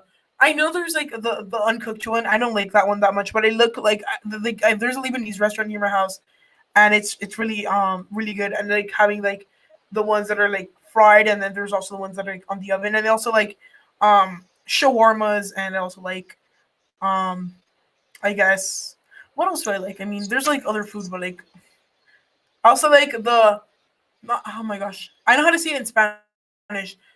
It's oh my gosh, it's like other good food. It's like the grape rice wrap things. Those are very good. It's very cool. I mean, like I have a lot of Lebanese culture. At this point, you know, I'm just gonna change this thing to say in the agenda instead of Massachusetts Senate. You can still say, but Rocky, that is great. Yeah, fried tonight. Yeah, I mean, I'm not the biggest fan of raw because like not my favorite. It's not my jam, but that's cool. I mean, Lebanese food is very diverse, and that's another thing I like about that. You know what? This just became the Q&A, so you can just post questions if you have anything. Grape leaves, yeah, I mean, they're delicious. And there's like some cookies like they make and they're really good. Multi-party system just means conservatives would always win. Wait a minute, let's have a multi-party system. I mean, you know, not necessarily because the thing with a multi-party system is that, let's say the third party, which is like random, like they don't agree with anything that anyone says. They get mad at one party, they could just say, whatever, let's unite and let's just like make life impossible for them. And they would just make coalitions. I would rather have a one party system than a 5, 6, 7, 8 party system. Well, I think that the best way to go about it is just not having parties and just running on individual platforms and not really like sure like rooting for your party on election night is cool, but like it really depends on like what's better for the country because spoiler alert, politics isn't entirely black and white. Yeah, you know, I think honestly, looking at politics, I've always felt like when I talk to people about politics, take politics with a grain of salt. They're telling you something to your face. The chances are they're lying. For some cases, and it's all pretty dirty. And realistically, you can't look at things. Did you say you can't look at things like in black and white, right? Yeah. Yeah, you can't look at them in black and white because there's so many different parts of the equation. So, I mean, that's a thing to think about.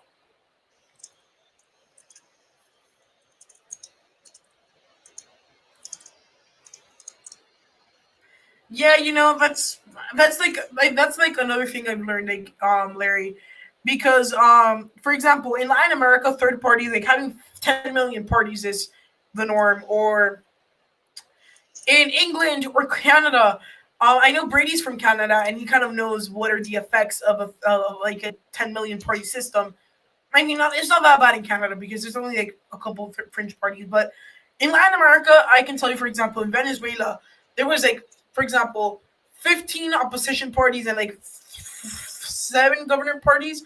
So it was like this huge bloating block, and they never could agree, and that's how the government really gained a lot of power, I guess.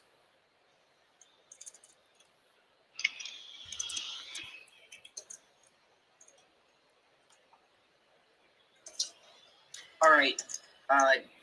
Do you want me to head out? I mean, we can. I mean, I'm ending the live stream at like 11:30, so if you can stay last 20 minutes. Uh, I think I'll head out and we'll let you wrap. Yeah. Okay. But thanks for having me on. And yeah, all right, guys. Don't forget to go check out UEP's channel, Unbiased Election Projections or Predictions. He changed his name. Nonetheless, I mean, very cool. Go subscribe to his channel. Subscribe to mine if you're not yet so, and all of that. So, bye UEP. Have a good one. All right. Bye. Peace. Okay, so UEP's gone and he had to do some stuff. So okay, so Brady said 6 major parties in Canada, 5 parties hold seats, and there's an independent. I mean, I think like especially when it comes to like having a ton of parties, you got a lot of separatist parties. In Canada, you have the Bloc Québécois. You also have, I mean, the NDP. They're not that separatist, but they have different ideals. And then you also have aspects like you could say the conservative, the liberals. I would say like honestly, the thank you, Larry. Or I think you're talking to UEP, but I think he would also say thank you. So yeah, I would just say that like honestly, um, the that in Canada it's not as bad as it is in the UK. In the UK, the fringe parties are huge. I mean, it's pretty bad. Does anyone trust their Secretary of State who closed polls in brown and college neighborhoods illegally and purge? Mm. I mean, voter suppression is horrible. I mean, the governors that do it are terrible. I think, like, honestly, Republicans have found a way to not make it illegal and stuff, and they can still do it, which is unfortunate because it gives unfair voting opportunities to Americans nationwide. However, I mean, it's legal. I mean, it's like gerrymandering, and I think, of course, it's really messed up. Like, I think this is more messed up than gerrymandering. However, I mean, there's really barely anything we can do about it because the politicians are always going to be the ones making the rules, and they're the ones that are going to be calling the shots in this case, especially when it comes to those things. Yeah, you know, talking 75% of cities are nonpartisan. I hate that New York is partisan. The Democrats can run dead fish and they'd win. I mean, you're probably right, and I think honestly, that's why in New York we barely see any really contested races statewide in certain cases. So I think like honestly, that's a big aspect, I guess, because honestly, it's just to say like, oh, there's a D next to your name. The chances are you're going to win, especially if you're like in New York City where most of the votes come from, and it's the lower suburbs, and then I'm guessing that like most of the rest of the state, except like some areas like I guess Albany a little bit and Syracuse and Buffalo are a little bit more on the liberal side. But yeah, I mean the Greens and NDP seem pretty similarly. But you know which country has pretty much biggle boggled politics? The UK is messed up. I mean, since they also have like England, Scottish, Wales, to deal with the Northern Ireland parties, it's a very big mess when it comes to the parliament. And honestly, it always has to be coalition after coalition because if not, they're not getting anything done. Brady, I have to ask you, you as a Canadian that live, you know, through the 5 party system, do you think you would prefer the American system of just having 2 parties or just having the 5 party system?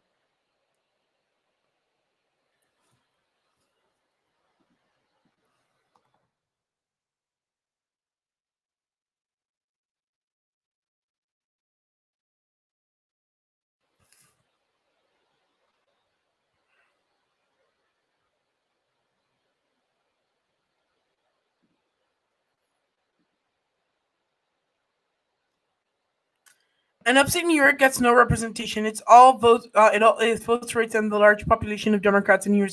You know that's true, and I think that's unfortunate. I think I have a question. You that are like more familiarized with the situation in New York. I'm not sure if you're from New York City, but um, you know there's been like a mass exodus of New Yorkers in New York City. So do you think like honestly it's gonna like tilt in the favor of who? Like the Republicans, the Democrats, maybe like in margins and stuff like that? There's like 10 parties that hold seats in the UK. I know. I mean that's really like everyone gets power, which good, but then pretty bad for making decisions and things like that, which sometimes not the best.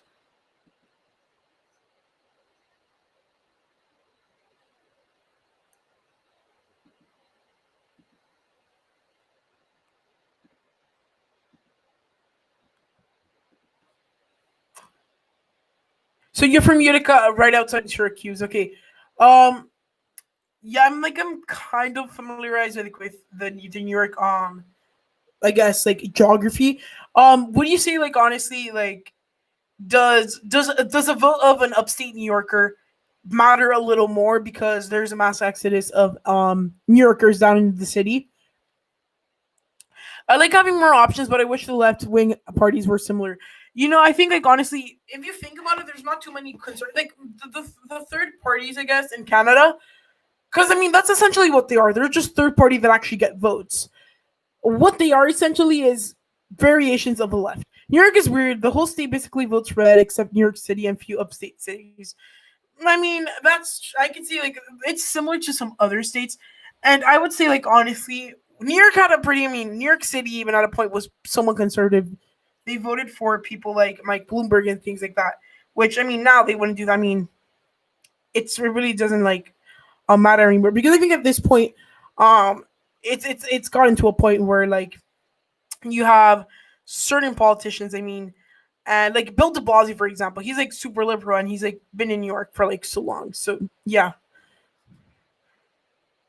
So guys, I'm going to wrap it up here. I hope you guys enjoyed the live stream. In Spain, you have like 5 or 6 party systems. Yeah, right now I think it's like one of the parties are like the People's Party, whatever. However, guys, so that was the Massachusetts Senate primaries. For those of you that are watching the replay of this, I hope you enjoyed it because it was like almost 3 hours of live stream. This is the longest live stream I've ever done, and I really enjoyed it because there was a lot of cool people in the chat I got to talk to. A lot of opinions exchange, analysis exchange, all these different things. And guys, I really want to thank you all for coming and watching. So yeah, Larry, I do like a live from yours where I chat with you guys every single day, and then I do a live stream every week. So for you kind of to come and stuff like that, and then and everything else. Yeah, there will be a video tomorrow. I did not post today because this was like my video for today, and like I mean I didn't have time today because yeah I mean so at this point I really want to thank you all for watching and have a good night. Stay safe and just enjoy a lot more politics. And Markey won. I don't know if it's a big surprise to anyone, but it's actually a pretty big margin of victory. But thank you guys, thank you Brady, thank you Larry, thank you Progressive, thank you all for coming, and those who were in the chat like QEP who actually called in today. He's a good friend of mine. We talked a little bit on the live stream, so we had a lot of fun today. Thank you for carrying signs now. I really appreciate it. I hope you enjoyed the video. Goodbye. And oh, by the way, I'm also getting like my studio lights sometime this week, so that would probably like get a little better. So